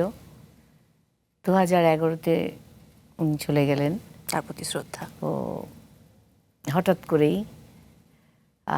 এমনি কর্মক্ষেত্রে সে এমনি টুকটাক ব্যবসা করতো, কিন্তু সেও একটু শিল্পী মনেই ছিল, প্রকৃতির সাথে মিশে থাকতো, ফটোগ্রাফি করতো সে। কিছু কিছু মানুষের চলে যাওয়াটা আসলে সময়ের আগে হয়ে গেলে যেটা হয়, অনেক যে ক্ষতি হতে পারে সেটা দেখেছি। ওই সময়টায় অনেক অনেক কঠিন হয়ে গেল জীবনটা। এটা আরেক ধরনের, মানুষের তো নানান ধরনের স্ট্রাগল থাকে, তো তার চলে যাওয়াটায় বিশাল একটা একটা আমি এটাকে বলবো কি, এটা একটা গর্ত হয়ে গেল, শূন্যস্থান। হ্যাঁ, ওটা গর্তই হয়ে আছে। স্তূপটা কোথায় ওটা আমি জানি না। তার শূন্যতা মানে আমি এখন অনেক বেশি অনুভব করি। আপা, আপনি একটা জায়গায় এরকম বলেছেন যে আপনার জীবনে যে 12টি বছর গান করেননি, সেটার পেছনে কিন্তু আপনার যে শ্বশুর বাড়ির মানুষেরা, তারা অনেকটা দায়ী ছিল, আপনাকে চুলোতেও রান্না করতে হয়েছে। হ্যাঁ, এটা তো আসলে একজন, সত্যি কথা বলতে কি, একজন মাহমুদুন নবীর কন্যা আমি। তাদের এটা আসলে এই রেসপেক্টটা, এই সম্মানটা তাদের ভেতরে ধারণ করাটা উচিত ছিল। আমি যেমন তাদেরকে ধারণ করেছিলাম, তাদেরও ধারণ করা উচিত ছিল। একদম, যে আমি একজন শিল্পী পরিবারের মেয়ে। তো তারা যখন আমার গানটা বন্ধ করে দিল, তারা যখন আমাকে নানানভাবে, আমি তো তখন আমি খুব বিস্মিত হতাম যে কি করছে। এবং কখনো অভ্যাস নেই যে একটা টমবয় টাইপের একজন কন্যা, খুব হ্যাঁ, আদুরে, এবং সে লাকড়ির চুলোয় রান্না করছে। হ্যাঁ, আমার 5টা চুলায় রান্না করতে হতো, 2টা মাটির চুলা, 3টা গ্যাসের চুলা। বাবা, তা আমি যে কিভাবে পারলাম, আমি তো রুটিও বানাতে পারতাম না, পোলাও রান্না করে সেটা গলিয়ে ফেললাম। তো তো ওখানে অবশ্য আমি মনে করি আসলে ওরা যদি আমাকে এত অত্যাচার না করতো, তাহলে হয়তো এই যে এখন আমি যেটা ভাবি, আজকের যে সময়টাকে ধারণ করতে পারছি, আমি যে স্ট্রং হয়েছি, হয়তো এটা আমি পারতাম না। আমি এই জন্য মনে করি তারা আমাকে ভালোই করেছে অত্যাচার করে। কারণ আমি কিন্তু ওই যে অভিমানী যারা দর্শক শ্রোতা ছিল, তাদের কাছেই ফিরে এসেছি, কিন্তু একটু সময় বিরতি নিয়ে। তো একেবারেই তাই। তবে আমি এটা বলবো যে এখন মানুষের কিন্তু প্রত্যেকের সম্মান করা উচিত, এবং শুধু স্বামী স্ত্রী নয়। বিষয়টা হলো যে হ্যাঁ, আনমোলের বাবা কিছু ওদেরকে বলতে পারতো না, কিন্তু ভেতরে ভেতরে অনেক কষ্ট পেত। সবাই তো সব কিছু বলতে পারে না। তো ওই বলতে না পারাটা কিছু কিছু মানুষের বলতে পারা উচিত। একেবারে এবং একটা পরিবারের সাথে আরেকটা পরিবারের না, সবার সাথে সবার বিয়ে হয়। একটা মেয়ের কিন্তু শুধু একটা স্বামীর সাথেই বিয়ে হয় না। মানে সম্পর্ক হয় একটা পরিবারের সাথে অন্য আমি মনে করি পরিবারের। ওইটা বিয়েই। একটা ননদ, দেওর, নন্দাই, তাদের ছেলে মেয়ে, পুরো পরিবার, শ্বশুর শাশুড়ি, সবার সাথেই আসলে একটা মেয়ের হ্যাঁ সম্পর্ক এটাই। তো সেখানে প্রত্যেকের উচিত প্রত্যেকের জায়গা থেকে সম্মান করা। আমি যদি পারি, আমি এই জন্য এটা শিখেছি যে আমি তো অনেক কঠিন কাজ করতে পারি, সেই বাথরুম ধোয়া থেকে শুরু করে রান্না করা, রাজবাড়ি সাজানো, কিংবা একটা মাটির ঘরে থাকা, আমি সব পারি। তাহলে মানুষের কিন্তু আল্লাহ এই সব গুণ দিয়েই মানুষকে পাঠায়। একেবারে তারা কেন করবে না? তারা আর কিছু না করুক, সামান্য সম্মানটুকু দেখ। এই জন্য আমি খুবই সম্মানের কাঙাল। এবং আপনি সবাইকে সম্মান করেন, ছোট আমি- বড় সবাইকে। আমি সবাইকে। আপা এবার অন্য প্রসঙ্গে যাই। হ্যাঁ হ্যাঁ হ্যাঁ, বেশি ভারী হয়ে যাচ্ছে। তারকাদের ক্যারিয়ারের সঙ্গে গুজব কিন্তু সবসময় মুদ্রার এপিটোপিট। এপিটোপিট। আপনার সঙ্গে কাকে জড়িয়ে সবচেয়ে মজার বা হাস্যকর গুজব ছড়িয়েছে বা আপনি শুনেছেন? আমি এরকম শুনিনি কারোর সাথে, সেরকম কিছু তো শুনিনি। আচ্ছা, আমি একটা বিষয় বলতে চাই। প্রিয় শিল্পী বাপ্পা মজুমদারের সঙ্গে আপনার দুটো অ্যালবাম, এক মুঠো গান 1 এবং 2 বেশ শ্রোতাপ্রিয়তা পেয়েছিল, যে গানগুলো আজও সজীব। বাপ্পা মজুমদারের সঙ্গে আপনার প্রেম নিয়ে কথা হয়েছিল। আমাদেরকে কি সেই সম্পর্কের সমীকরণটা বলা যায়? ওই তো আসলে আমি আর বাপ্পা এত মানে অডিয়েন্স এত চায় আমাদেরকে, এত চায়, এখনো চায়। মানে যেখানেই, আমি জানি না, বাপ্পার সঙ্গে আমার অনেকদিন দেখা নাই, যেখানেই বাপ্পা যায় আমার কথা বলে, আকাশ আমি খুলে বসে থাকে। হ্যাঁ, আমি যেখানেই যাই, বাপ্পা ভাই কেমন আছে? হ্যাঁ, ভালো আছে। তো এই যে একটা কেমিস্ট্রি আমাদের, আসলে এটা চমৎকার একটা কেমিস্ট্রি, যে অডিয়েন্সরা আমাকে আর বাপ্পাকে এত একসেপ্ট করেছিল।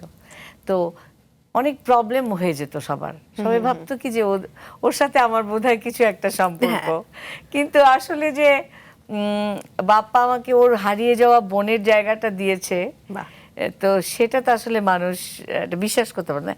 এত রোম্যান্টিক গান, হ্যাঁ, এত রোম্যান্স দুজনের, আর আমরা দুজনে এত সুন্দর করে মানে মানে গানটা করি, তো অনেকেই ভাবতো যে কিছু একটা না না হলে এটা হয় না, এই আর কি।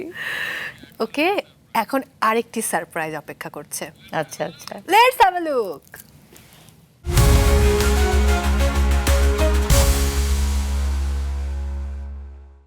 ফাহমিদা আপা, আপনাকে অনেক অনেক শুভেচ্ছা, ভালোবাসা এবং শ্রদ্ধা।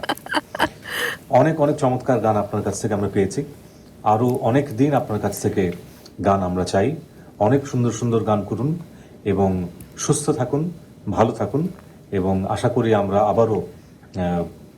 আবারও গান করবো একসাথে। ভালো থাকুন। বাহ,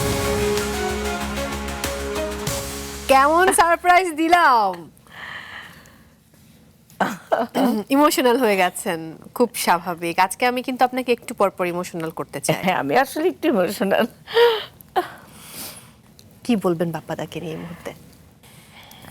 আসলে অনেকদিন পরে দেখলাম বাপ্পাকে।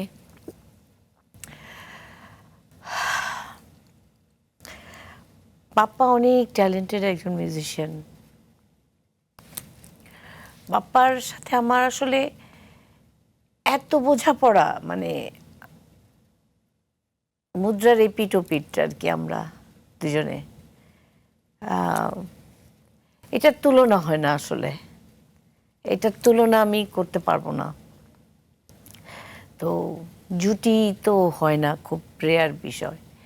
তো আমার সাথে বাপ্পার যে এটা সম্পূর্ণ আসলে অডিয়েন্সের একটা মানে দর্শক শ্রোতার ভালোবাসা, ভালো লাগা, যে এই যে একটা প্রাপ্তি, এটা আসলে এখন মনে হয় যে ওই যে একটা সময় থাকে না মানুষের, হয়তো সেই সময়টা জন্য ওটা নির্দিষ্ট ছিল। তো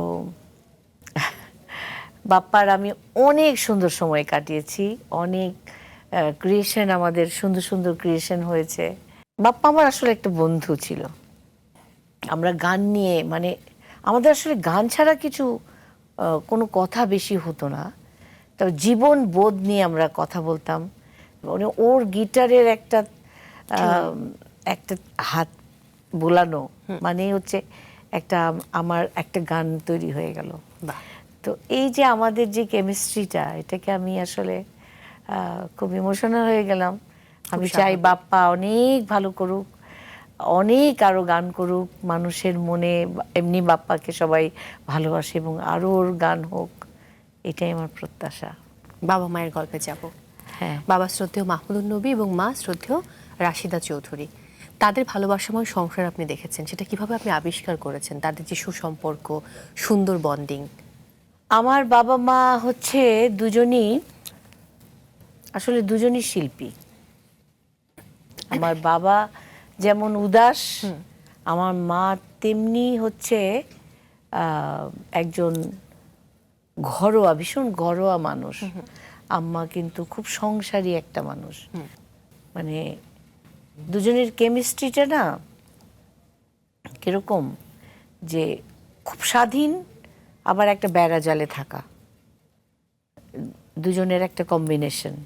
তো সেটাতে আসলে আমাদেরকে কখনোই কিছু শেখানি, কিন্তু অনেক কিছু শিখিয়ে দিয়েছে।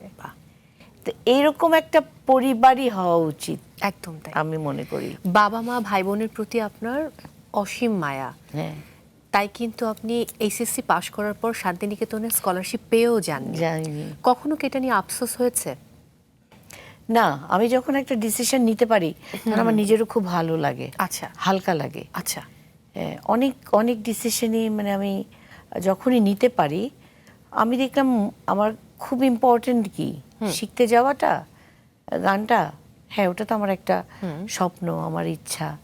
কিন্তু এদিকে আমার ভাই বোন পঞ্চম অন্তরা অনেক ছোট।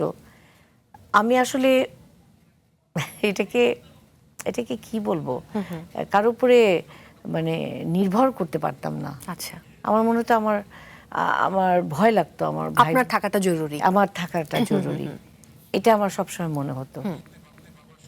তো সুমাও অনেক ব্যস্ত থাকে, তো আমাকে তো আসলে আমার পুরো পরিবারটাকে দেখে রাখতে হবে। তো বড়দের যেটা দায়িত্ব থাকে, একটা বড় ছেলে হলে যেমন দায়িত্ব, সেটা আমার দায়িত্ব ছিল। তো যার কারণে আসলে আর আব্বা এত তাড়াতাড়ি চলে যাওয়াটাও, তো মনে হয় যে শান্তিনিকেতনে গেলে যে এই যে আমি আসলে কেমন যে হতো বিষয়টা, একদম। হয়তো আমার কলকাতাতে ইন্ডিয়াতেই থাকা হয়ে যেত, কারণ আমি অনেক অফার পেতাম আগে থেকেই, মানে ইন্ডিয়াতে গান গাইবার, মানে ওখানকার শিল্পী হয়ে যেতে। তো পরে মনে হয়েছে যে না, যেটা হয়েছে, যেটা হয়নি সেটাই ভালো। কিংবদন্তি বাবার সন্তান, সেই হিসেবে কি গানের জগতে পথ চলাটা আপনাদের ভাই বোনদের সহজ ছিল নাকি অনেক চ্যালেঞ্জের মুখোমুখি হতে অনেক হয়েছে? চ্যালেঞ্জ, সহজ না। একজন মাহমুদুন নবীর সন্তান হয়ে অনেক কিছু করা যায় না, অনেক কিছু করা ছোটবেলাতেও যায়নি। সামান্য একটা পেয়ারা চুরি করার জন্য আমার শুনতে হচ্ছে, আল্লাহ, মাহমুদুন নবীর মেয়ে হয়ে পেয়ারা চুরি করো? মানে মাহমুদুন নবীর মেয়ে পেয়ারা চুরি করতে পারবে না? এটা তো আনন্দ না, ছোটবেলার এটা কি? মজা। যাই হোক, এবার আপনার জন্য একটি নয়, দুটি সারপ্রাইজ অপেক্ষা করছে। আচ্ছা, চলুন দেখে নেই। ওরে বাবা,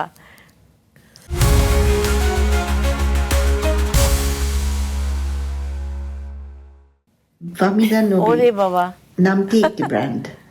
নামটা শুনলেই সবাই একভাবে, এক মনে, একবারে বুঝতে পারে যে একজন বিশেষ সঙ্গীত অঙ্গনের একজন সঙ্গীতজ্ঞ হচ্ছে ফাহমিদা নবী নামটি।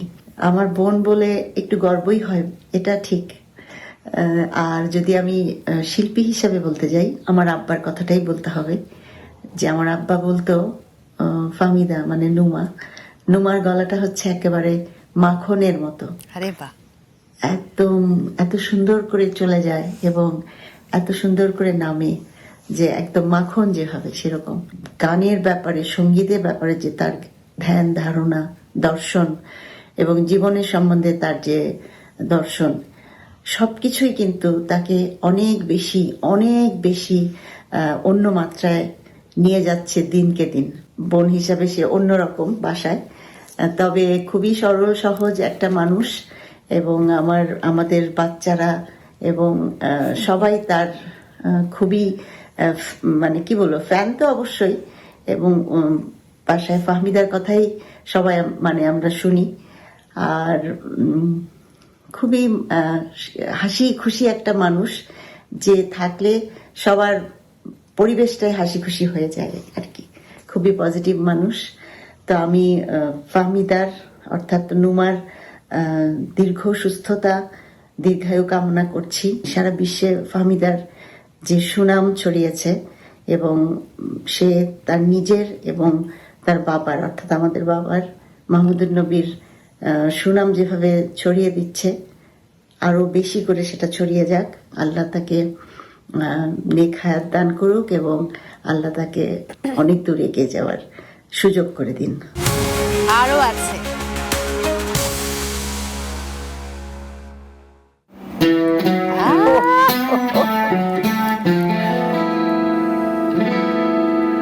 হ্যালো, আমি পঞ্চম। আমাদের ফ্যামিলির বাবার সাইডে এবং মায়ের সাইডে সবচেয়ে বড় ফাহমিদা নবী, যাকে আমরা আপনি বলে ডাকি। আর ওর সবচেয়ে বড় ব্যাপার, যদি মিউজিকের সাইডে বলি, ও মিউজিক ছাড়া ও অন্য কোনো কিছু চিন্তা করতে পারে না। সবসময় সব কিছুর মধ্যে ও মিউজিককেই খুঁজে, এবং ওর বিশাল গুণ, ও ভালো গান লিখতে পারে, সুর করতে পারে, অসম্ভব সুন্দর গলা, মিউজিকের তার প্রচণ্ড কেয়ার। আমি একটাই কথাই বলবো, তোমার জন্য অনেক দোয়া এবং ভালোবাসা।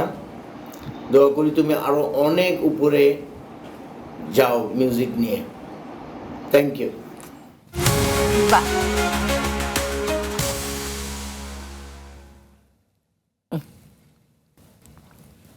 আমি কি এখানে কাঁদতেই আসছি নাকি? আসলে কাঁদা হয় না অনেকদিন। আমার ভাই বোনগুলো আসলে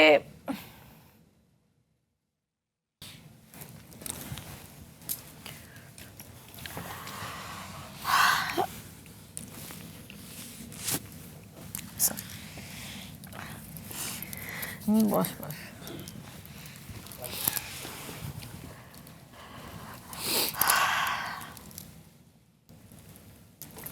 এই পানিগুলোর আসলে অনেক মূল্য।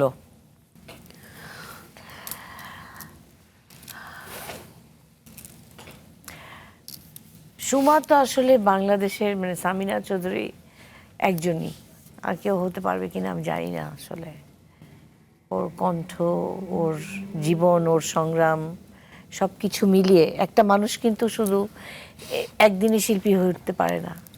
তার অনেক জীবনের স্ট্রাগলটাকে মেনে নিয়ে এই যে সবার সামনে যে দাঁড়ানোর যে শক্তি, ওটা মনে হয় সুমার মতো আর কারো নাই। আর পঞ্চম, ও তো একটা মানে সাংঘাতিক ট্যালেন্টেড একটা মাস্টারপিস। ওর মতো আসলে হতে গেলে অনেক সাধনা করতে হবে। তো আমার ভাই, ছোট ভাই, ওই যে ওকে, আমার যেদিন বিয়ে হয় ওর 104 ডিগ্রি জ্বর উঠে গেল। মানে আমি তো অসুস্থ হয়ে গেলাম যে আমি কি করব। তো পঞ্চম আসলে আমার একটা শক্তি। পঞ্চম আমার একটা শক্তি। ভালো হোক ওরা ভালো থাকুক, অন্তরা ভালো থাকুক। আমার প্রত্যেকটা ভাই বোন অনেক ট্যালেন্টেড, এবং অনেক শিক্ষিত এবং অনেক কনসিডারেট। এরকমই হওয়া উচিত একটা শিল্পাঙ্গনের পরিবারের। আমি আমার পরিবারকে নিয়ে বলতে পারি যে আমি খুবই প্রাউড। এটা আমার মায়ের আসলে দোয়া, একদম একেবারেই তাই। আমি দুঃখিত যে আজকে নানা পর্যায়ে হয়তো আপনাকে আমি একটু ইমোশনাল করে ফেলছি। আর ভাই বোন তো খুব কাছের, তাদের কথা বলতে গেলে আমরা সবাই খুব ইমোশনাল হয়ে যাই, এটা খুব স্বাভাবিক ব্যাপার। যেমনটা আপনি বললেন যে সামিনা চৌধুরী একজনই, তিনি কিন্তু বলেছেন যে বাবা সবসময় বলতেন নোমার কণ্ঠটা মাখনের মতো। আপনি ছোটবেলায় নিজে গান করতেন এবং সামিনা আপা তিনি হারমোনাইজ করতেন। হারমোনিয়াম আপনাদের দুই বোনের মধ্যে আমরা সবসময় বন্ধুত্বই দেখেছি, কিন্তু অনেকেই বলেন যে একই পরিবার থেকে দুজন শিল্পী বের হয়ে আসা উচিত না। এই প্রসঙ্গে আপনি কি বলবেন? একই পরিবার থেকে সঙ্গীত শিল্পী বের হয়ে আসা উচিত না সেটা না বলে আমি বলতে পারি একই পরিবার থেকে দুই শিল্পীর কি দরকার। ইন্ডাস্ট্রি এটাই করেছিল আমাদের সাথে। অনেক পলিটিক্স হয়েছে, কিন্তু আসলে সঙ্গীত মানে কোনো মেধা, কোনো একটা গুণ, আসলে পরিবার কতজন সংখ্যা পরিবারে সেটা দেখে আসলে হয় না। যে যার গুণ নিয়ে যে যার ভালোবাসা সেটা প্রকাশ করবারই জন্য মানুষের জন্ম হয়। তো সে তার জন্মের একটা অধিকার নিয়েই সে এগিয়ে যায়, কিন্তু পিছিয়ে দিতে চায় অনেক মানুষ, যেটা উচিত না। যেমন আমি আর সামিনা যদি গান গাই, পঞ্চমের সুরে যদি গান গাই, আমরা তিনজন মিলেও যদি একসাথে গান গাই, আমাদের ইন্ডাস্ট্রিকে অনেক কিছু দেবার আছে। একদম একদম। কিন্তু ইন্ডাস্ট্রি সেটা বোঝে না, নাকি বুঝেও চুপ করে থাকে সেটা আমি জানি আমি না। অন্য একটা প্রশ্ন করতে চাই, যেহেতু আসলে আমার কাজই প্রশ্ন করা। আপনি সম্ভবত একবার বলেছিলেন যে গানের জগতে সামিনা চৌধুরী আপনার একমাত্র প্রতিদ্বন্দ্বী। হ্যাঁ। এটার ব্যাখ্যাটা কি? এটার ব্যাখ্যাটা হলো যে আমরা দু বোন যেভাবে গানটাকে ধারণ করে, যে লতা আশা গানগুলো ওনারা যখন ওনাদের গানগুলোকে একসাথে করে যখন আমরা গাইতাম, হ্যাঁ, আমরা হারমোনাইজ করতাম। আমি গাইতাম বেসটা, সুমা হারমোনাইজটা করতো। আচ্ছা। তারপর আমরা চিৎকার করে গানগুলোকে করতাম এবং একই রকম করবার চেষ্টা করতাম, বাহ। এত সুন্দর করে মেল করতাম। তারপর যখন এবার গান করলাম চিকিচিতা, সেটার হারমোনাইজ করা, তারপরে ড্যান্সিং কুইন, কিংবা আমরা যখন ডুয়েট যে কোনো গান করেছি, সেটা অবশ্যই সেই গানটার মধ্যে একটা হারমোনাইজ, একটা আন্ডারস্ট্যান্ডিং, যেটা আমার বাপ্পার সাথে যেটা আমার একটা আন্ডারস্ট্যান্ডিং, সুমার সাথে আমার এটা একটা আন্ডারস্ট্যান্ডিং, দারুণ একটা মেল্ট হয়। তো সেই জিনিসটা আমি আসলে অন্য কারোর মধ্যে তো পাবো না। আমাদের দুজনেরই একই ধরনের কণ্ঠ, ভাবনাটা একই ধরনের, লিরিক্সের ব্যাপারেও আমাদের একই রকম কনসার্ন, সুর, সব কিছু মিলে আমরা একটা জিনিসকে সাজাতে চাই। সেটা আমি আর সুমা একসাথে সাজালে সমানে সমান হবে। আর সেখানেই প্রতিদ্বন্দ্বিতা, মানে প্রতিযোগিতা কার সাথে করা যায়, সিংহে সিংহেই তো হয়। একদম একদম। আপা, এই মুহূর্তে কিন্তু আমি আপনার কণ্ঠে সামিনা আপার একটি গান শুনতে চাই। ফুল ফোটে, ফুল ঝরে, ভালোবাসা ঝরে পড়ে না, ভালোবাসা ঝরে পড়ে না, রাত যায় দিন আসে, সে তো ফিরে আসে না।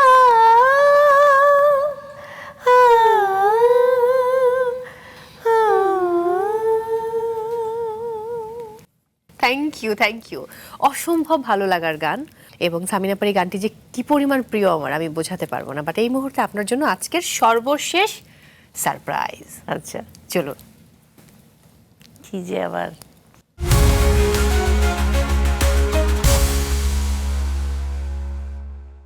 Mom.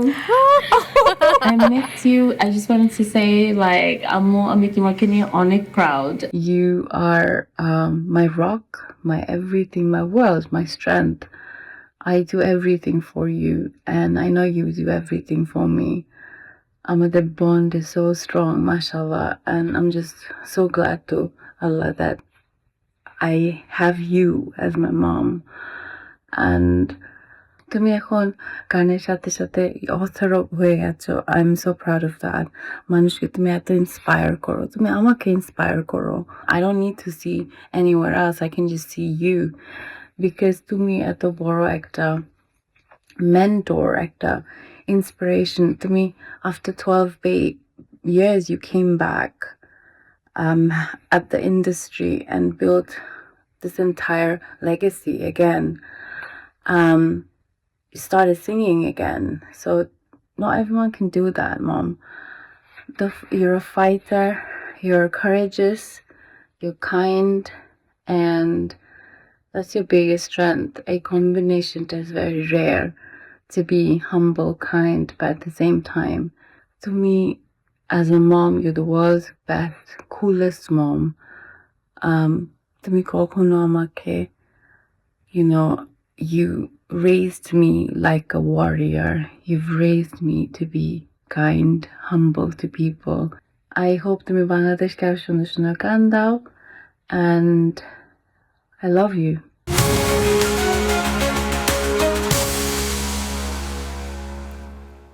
আই থিঙ্ক আনমোল অনেক ইমোশনাল হয়ে গেছিল, হয়তো বাকি কথাগুলো শেয়ার বলতে পারেনি। আই নো ফ্যামিলির মানুষদের সাথে আমাদের যে কানেকশন, আমাদেরকে হয়তো অনেক বেশি রঙিন জগতে দেখা যায়, আমাদের ইমোশনটা আমরা প্রকাশ করতে পারি না। না, আমার মেয়ে, আমি জানি যে ও কিছু বলতে গেলে ও কেঁদে দিবে, ও কাঁদতে চায় না, ও কাঁদতে পারছে না আসলে। আমি চাই আনমোল ওর বাবার জন্য কাঁদুক।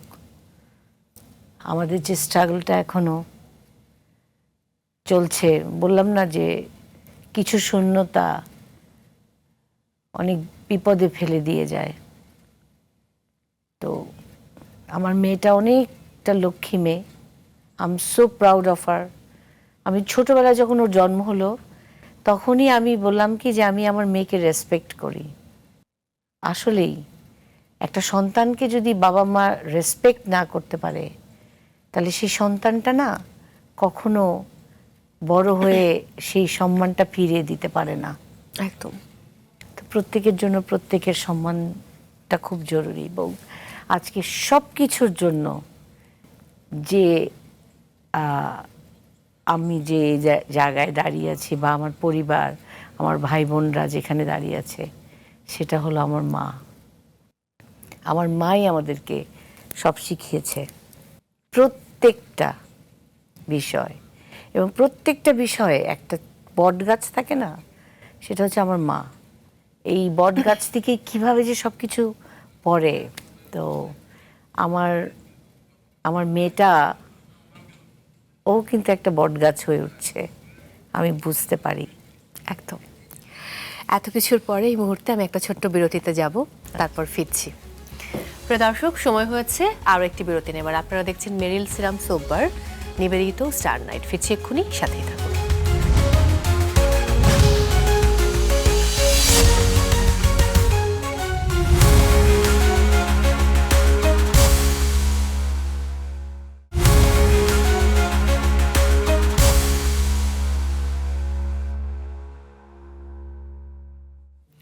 প্রিয় দর্শক, ফিরে এলাম ব্রেক থেকে। সবাইকে আরও একবার ওয়েলকাম করছি মেরিল সিরাম সোপবার নিবেদিত স্টার নাইটের সঙ্গে আছি মৌ, আর আমার সঙ্গে রয়েছেন গানের জগতের একলা পাখি ফাহমিদা নবী। ফিরে এলাম বিরতি থেকে আপা, আবারও গল্পে চলে যাব। একলা পাখি এই জন্য বললাম, আমি শুনেছি আপনি একাকিত্ব খুব উপভোগ করেন এবং আপনি একা থাকতে ভালোবাসেন। কি বলবেন আসলে এই প্রসঙ্গে? একা থাকা আর একা করে দেয়া দুটো কিন্তু দুই বিষয়। সত্য। হ্যাঁ, তো আমরা তো আসলে কখনোই একা হই না। কিছু ভাবছি, কিছু করছি, কিছু চিন্তা করছি। তো সেই একাকী বিষয়টা আসলে আমার কাছে খুবই মূল্যবান। অনেক কিছু ভাবনা, চিন্তা, জীবনবোধ সব কিছু নিয়ে একটা সৌন্দর্য বোধকে তৈরি করি। এটাই তো শিল্পীর এবং কাজ। আপনি কিন্তু একা ভাবতে, একা থাকতে আমি সেটাই বলছি। পছন্দ করেন। হ্যাঁ, মানে ওইটাই ও ও এসবের মধ্যেই যখন তোমার একা একা একটা ভাবনা তৈরি হবে, তখন তো এগুলো সব তৈরি হবে, একদম আর না হলে তো কিছু হবে না। হবে না। গত বছর আপনার লেখা বই পেয়েছিলাম, ফাহমিদা নবীর ডায়েরি। সেখানে আমাকে নিয়ে একটু লেখা ছিল, আপনি আমাকে হ্যাঁ। পাঠিয়েছিলেন। So, আবারও আপনার নতুন সৃষ্টি আমরা কবে পাচ্ছি? আমি তো লিখতেই থাকি। ফাহমিদা নবীর ডায়েরিতে সবই লিখি, যা হয় মনের ভেতরে। কেউ কেউ বোঝে, কেউ কেউ বোঝে না, অনেকবার পড়ে, তারপর সেটা নিয়ে আমাকে বলে, এটা ভালো লাগে। সেদিন আমি গেছি একটা জায়গায়, কোথায় জেনে গেলাম, একটা দোকানেই তো, হ্যাঁ, একজন মহিলা এসে আমাকে জড়িয়ে ধরলো। আচ্ছা। বললো, গান তো শুনি, এখন আপনার লেখা পড়ি, একদিন না পড়লে আজকে লিখেননি কেন? আচ্ছা মা, আজকে লিখিনি মানে? বলে আজকে তো লিখেননি, তার মানে কি ওয়েট করে থাকে। একেবারেই তাই। তো আপা, অতিথির মনস্তত্ত্ব নিয়ে কথা বলার জন্য আপনি একসময় উপস্থাপক হওয়ারও স্বপ্ন দেখেছেন, যে উপস্থাপনা করতে চান এমন একটি হ্যাঁ। আয়োজন। সেই আয়োজনের লেটেস্ট আপডেট কি? সেটাই তো অপেক্ষায় আছি, আমাকে কবে কেউ, মানে আসলে না, এগুলো প্রত্যেকটা বিষয়ের জন্য কারো সহযোগিতা লাগে। আসলে একটা সুন্দর করে অনুষ্ঠান করতে গেলেও তো অনেক খরচের ব্যাপার আছে, এটা আছে সেটা আছে। হ্যাঁ, আজকাল বলা যায় যে আমরা তো প্রত্যেকেই এক একজন এক একটা চ্যানেল চাইলেই করতে পারি। আপনি কিন্তু চাইলেই করতে পারেন, হ্যাঁ পারি, কিন্তু আরেকটু গুছিয়ে করতে গেলে সহযোগিতা লাগবে, সহযোগিতা পৃষ্ঠপোষকতা লাগবে। আপা, এই মুহূর্তে যদি আমাকে কোনো প্রশ্ন করতে বলি আপনাকে, তাহলে কি প্রশ্ন করবেন? আমি তোকে প্রশ্ন করলে বলবো, ভয় পাইছি। তুই আর কত জ্বালাবি? তোকে যারা ভালোবাসে, হ্যাঁ। তোকে যে সব সময় সবাই সবকিছু বলতে থাকে, যেটা এটা এটা করো সবাই না। তোকে বুঝে যায়, হ্যাঁ। যারা তোকে অনেক ভালোবাসে, সত্য, কিছু চায় না বিনিময়ে, একদম। তাদের কথাটা শুনিস। শুনবো আপা, আজকে এই যে আপনাকে কথা দিচ্ছি, অন ক্যামেরায় সবার কথা শুনবো যারা আমাকে ভালোবাসে সত্যিকার অর্থে। একদম। এবারে আপা, র্যাপিড ফায়ার, আমি খুব ঝটপট প্রশ্ন করব, আপনাকে চটপট উত্তর দিতে হবে। আচ্ছা। আপনার জন্য প্রথম প্রশ্ন, যদি সুযোগ হয় কোন শিল্পীর সাথে আপনি ডুয়েট গান করতে চান? অনেকের সাথেই করতে চাই, আচ্ছা, মনে পড়ছে না এখন। ওকে। যদি বলি আপনার লেখা সুর করা গান কোন শিল্পীকে দিয়ে আপনি গাওয়াতে চান? অনেককে দিয়েই করাতে চাই, নানান ধরনের এক্সপেরিমেন্ট করতে চাই। আচ্ছা, খুব ডিপ্লোম্যাটিক আনসার হচ্ছে। শিল্পীদের রাজনীতিতে সক্রিয় হওয়া উচিত, হ্যাঁ নাকি না? আমার তো আসলে রাজনৈতিক গুণ নাই, তো আমি যার আছে সে করুক, আর আমি চাই না, আমি আমার আসলে মনে হয় শিল্পীদের রাজনীতি করা উচিত না। ওকে। ঢাকায় সিনেমার গানে এখন অনেক সিন্ডিকেট চলছে, সবাই বলছে ঘুরে ফিরে একই শিল্পীরা গান গাওয়ার সুযোগ পাচ্ছে, আপনি কি মনে করেন? এটাই সত্যি। আচ্ছা, যদি কখনো আপনি আত্মজীবনী লেখেন, কিংবা কেউ আপনার জীবনী নিয়ে লেখে বা জীবনী লেখে, তাহলে শিরোনাম কি হবে? যেভাবে শেষটা হলো। যেভাবে শেষটা হলো, বাপরে, কঠিন নাম, ভীষণ কঠিন নাম। যে গানটি বা যে জনপ্রিয় গানটি আপনার করা হয়নি, দু একটি গানের কথা। সামিনার কয়েকটা গান আছে, আমার মনে হয় যে এই গানটা আমি গাইলে পারতাম, ভালোবেসে বলছিল যত। তারপরে আমার বাবার একটা গান আছে, খোলা জানালার পাশে। শাহনাজ রহমতুল্লাহর একটা গান আছে, অনেকগুলো গান আছে। সাবিনা ইয়াসমিনের একটা গান আছে, একটা লাল গোলাপ আমায় দাও না। তারপরে হ্যাপি আখান্দের একটা গান, কে ওই যায় রে, আরে বাহ। আজ আছি কাল নেই। আচ্ছা, আপনার হাতের যে রান্নাটি সবাই খুব পছন্দ করে?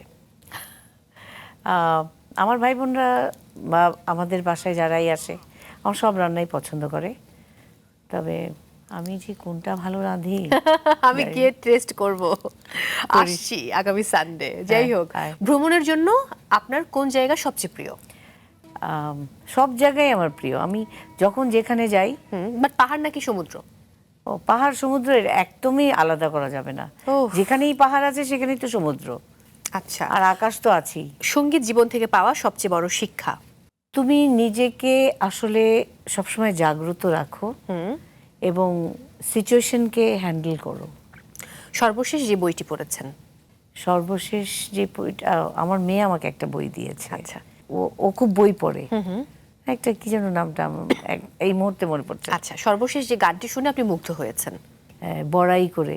আচ্ছা, ওকে। এই ছেলেটা, হ্যাঁ, এই ছেলেটাকে আসলে আরেকটু শেখানো যায়। আচ্ছা। স্টাইলটা সুন্দর, কিন্তু যদি একটু ঠিকঠাক করা যায় আরো polish বেটার হবে। আচ্ছা, এই প্রজন্মের একজন নারী এবং একজন পুরুষ শিল্পীর নাম বলুন যাদের মাঝে আপনি অপার সম্ভাবনা দেখতে পান। আমার কাছে কণ্ঠটা ভালোই লাগছে, নন্দিতার। বাহ, আমারও ভীষণ প্রিয়। হ্যাঁ, ওর কণ্ঠটা অনেক সুন্দর।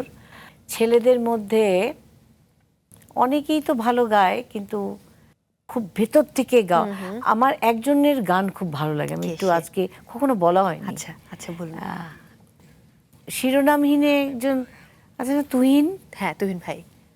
ওর গান আমার খুব ভালো লাগে। আচ্ছা, কোন গানটি গিয়ে মনে হয়েছে গানটি না গাইলেও ক্ষতি ছিল না? অনেক গান আছে এরকম। আচ্ছা, আপনার 3টি গুণ, 2টি দোষ বলুন। আমার অনেক ধৈর্য, আমার অনেক ধৈর্য, আমার অনেক ধৈর্য, এটাই 3টি গুণ। আর 2টো দোষ? আমার অনেক ধৈর্য। এটাই দোষ? আচ্ছা, মেনে নিলাম। কে বেশি জনপ্রিয়, ফাহমিদা নবী নাকি সামিনা চৌধুরী? সামিনা। সামিনা, ওকে। আপনার প্রিয় শিল্পী, বাপ্পা মজুমদার, তপন চৌধুরী, কুমার বিশ্বজিৎ, কে? তিনজনই তিন ধরনের। একজন প্রিয় কে আপনার সবচেয়ে বেশি? আমার আসলে বাপ্পার গান ভালো লাগে। ওকে। এক মুঠো গানের 2টি অ্যালবাম থেকে যদি আপনাকে 3টি সবচাইতে প্রিয় গানের নাম বলতে বলি, তাহলে 1, 2, 3 করে কোন গানগুলোকে রাখবেন? একটু যদি। উফ, আমার অসম্ভব প্রিয়। তারপরে হলো আমি তো বসে আছি, বাহ, ট্রেন, ওই গানটা। তারপরে আরেকটা হলো তোমায় ছাড়া, তোমায় ছাড়া, সুন্দর। তাহলে একটু যদি তাকাও তুমি শুনি না, ও। খানিকটা। একটু যদি তাকাও তুমি, মেঘগুলো হয়ে সোনা, আকাশ খুলে বসে আছি, তাও কেন দেখছো না? একই আকাশ মাথার উপর, এক কেন ভাবছো না? আকাশ খুলে বসে আছি, তাও কেন দেখছো না? Thank you, thank you, thank you, thank you so much. এবারে হ্যাশট্যাগ, আমি একটি একটি করে নাম বলবো, সেই নামের পাশে একটি বা দুটো শব্দে বিশেষণ দিতে হবে। প্রথম নাম শ্রদ্ধেয় সৈয়দ আব্দুল হাদী, হ্যাশট্যাগ চমৎকার কণ্ঠ, শ্রদ্ধেয় সুবীর নন্দী, হ্যাশট্যাগ ভালোবাসার শিল্পী, এবারে শ্রদ্ধেয় এন্দ্র কিশোর, হ্যাশট্যাগ দারুণ, কুমার বিশ্বজিৎ, হ্যাশট্যাগ অন্যরকম, তপন চৌধুরী, হ্যাশট্যাগ আবেগী, নগরবাউল জেমস, হ্যাশট্যাগ জীবন থেকে দূরে, এবারে Bappa Majumdar, hashtag talented, SI Tutul, hashtag মিষ্টি কণ্ঠ, আসিফ আকবর, হ্যাশট্যাগ ভাই, পিন্টু ঘোষ, হ্যাশট্যাগ একজন প্রকৃত শিল্পী, বা শ্রদ্ধেয় ফেরদৌসী রহমান, হ্যাশট্যাগ রূপনগরের রাজকন্যা, শ্রদ্ধেয় শাহনাজ রহমতুল্লাহ, হ্যাশট্যাগ প্রকৃত শিল্পী, সাবিনা ইয়াসমিন, হ্যাশট্যাগ মিষ্টি কণ্ঠ, কিংবদন্তি রুনা লায়লা, হ্যাশট্যাগ চঞ্চলা, শাকিলা জাফর, হ্যাশট্যাগ বন্ধু, বেবি নাজনীন, হ্যাশট্যাগ সংগ্রামী, কনক চাপা, হ্যাশট্যাগ সদা হাস্যময়, সামিনা চৌধুরী, হ্যাশট্যাগ অতুলনীয়, ফাহমিদা নবী, ফাহমিদা নবী, হ্যাশট্যাগ নিজেকে নিয়ে বলতে এত সময় লাগছে। শূন্য, আমার কাছে সহজ সুন্দর মনের মানুষ। আচ্ছা, অসংখ্য অসংখ্য ধন্যবাদ আজকে আমাদেরকে সময় দেবার জন্য। অনেক ভালো থাকুন নুমা আপা, আপনার জন্য অনেক অনেক দোয়া। আপনি সুস্থ সুন্দর জীবনযাপন করুন এবং দীর্ঘজীবী হন। আমাদের দর্শকদের উদ্দেশ্যে বলুন। প্রথমে আমি আসলে মাছরাঙাকে ধন্যবাদ জানাচ্ছি আমাকে এত চমৎকার একটা অনুষ্ঠানে আমন্ত্রণ জানাবার জন্য, এবং যারা আজকে আমাকে নিয়ে কিছু বলল, এ তো আমার জন্য অনেক পরম পাওয়া। বিশ্বাস করি না কখনো যে কেউ আমাকে নিয়ে কিছু বলতে পারে। আর তোরা যে ভালোবাসা দিয়েছিস সেটা আসলে রেখে দিলাম। অনেক কাঁদালি, সেটাও জন্য বকা দিলাম। আর হলো দর্শক শ্রোতা, আসলে তারাই কিন্তু আমাদের প্রাণ। আমি এখনো যে গানের জন্য ভাবতে পারছি সেটা আসলে দর্শক শ্রোতাই। একেবারেই তাই। আবার অনেক ভালোবাসা, অনেক ভালো থাকুন। আমি বিদায় নিয়ে বাকি গল্প করছি। আশার কুয়াশা মিলে যে আয়না তৈরি হয়, সে আয়নাতেই নিজেকে তিনি খুঁজেছেন বারবার নতুন করে। আজ অপলক দৃষ্টিতেই সেই ভালোবাসার সুর প্রিয় ফাহমিদা নবীর জীবনের গল্প মুগ্ধ হয়ে শুনেছি। নিশ্চয়ই আপনাদেরও ভালো লেগেছে। ভালো লাগার এই রেশ থাকতে থাকতে মেরিল সিরাম সোববার নিবেদিত স্টার নাইট থেকে আমি মৌ বিদায় নিচ্ছি। আগামী শুক্রবার রাত 9টায় মাছরাঙা টেলিভিশনে আবারও দেখা হচ্ছে। ততক্ষণ পর্যন্ত ভালো থাকুন, ভালোবাসার সাথেই থাকুন। বিদায়।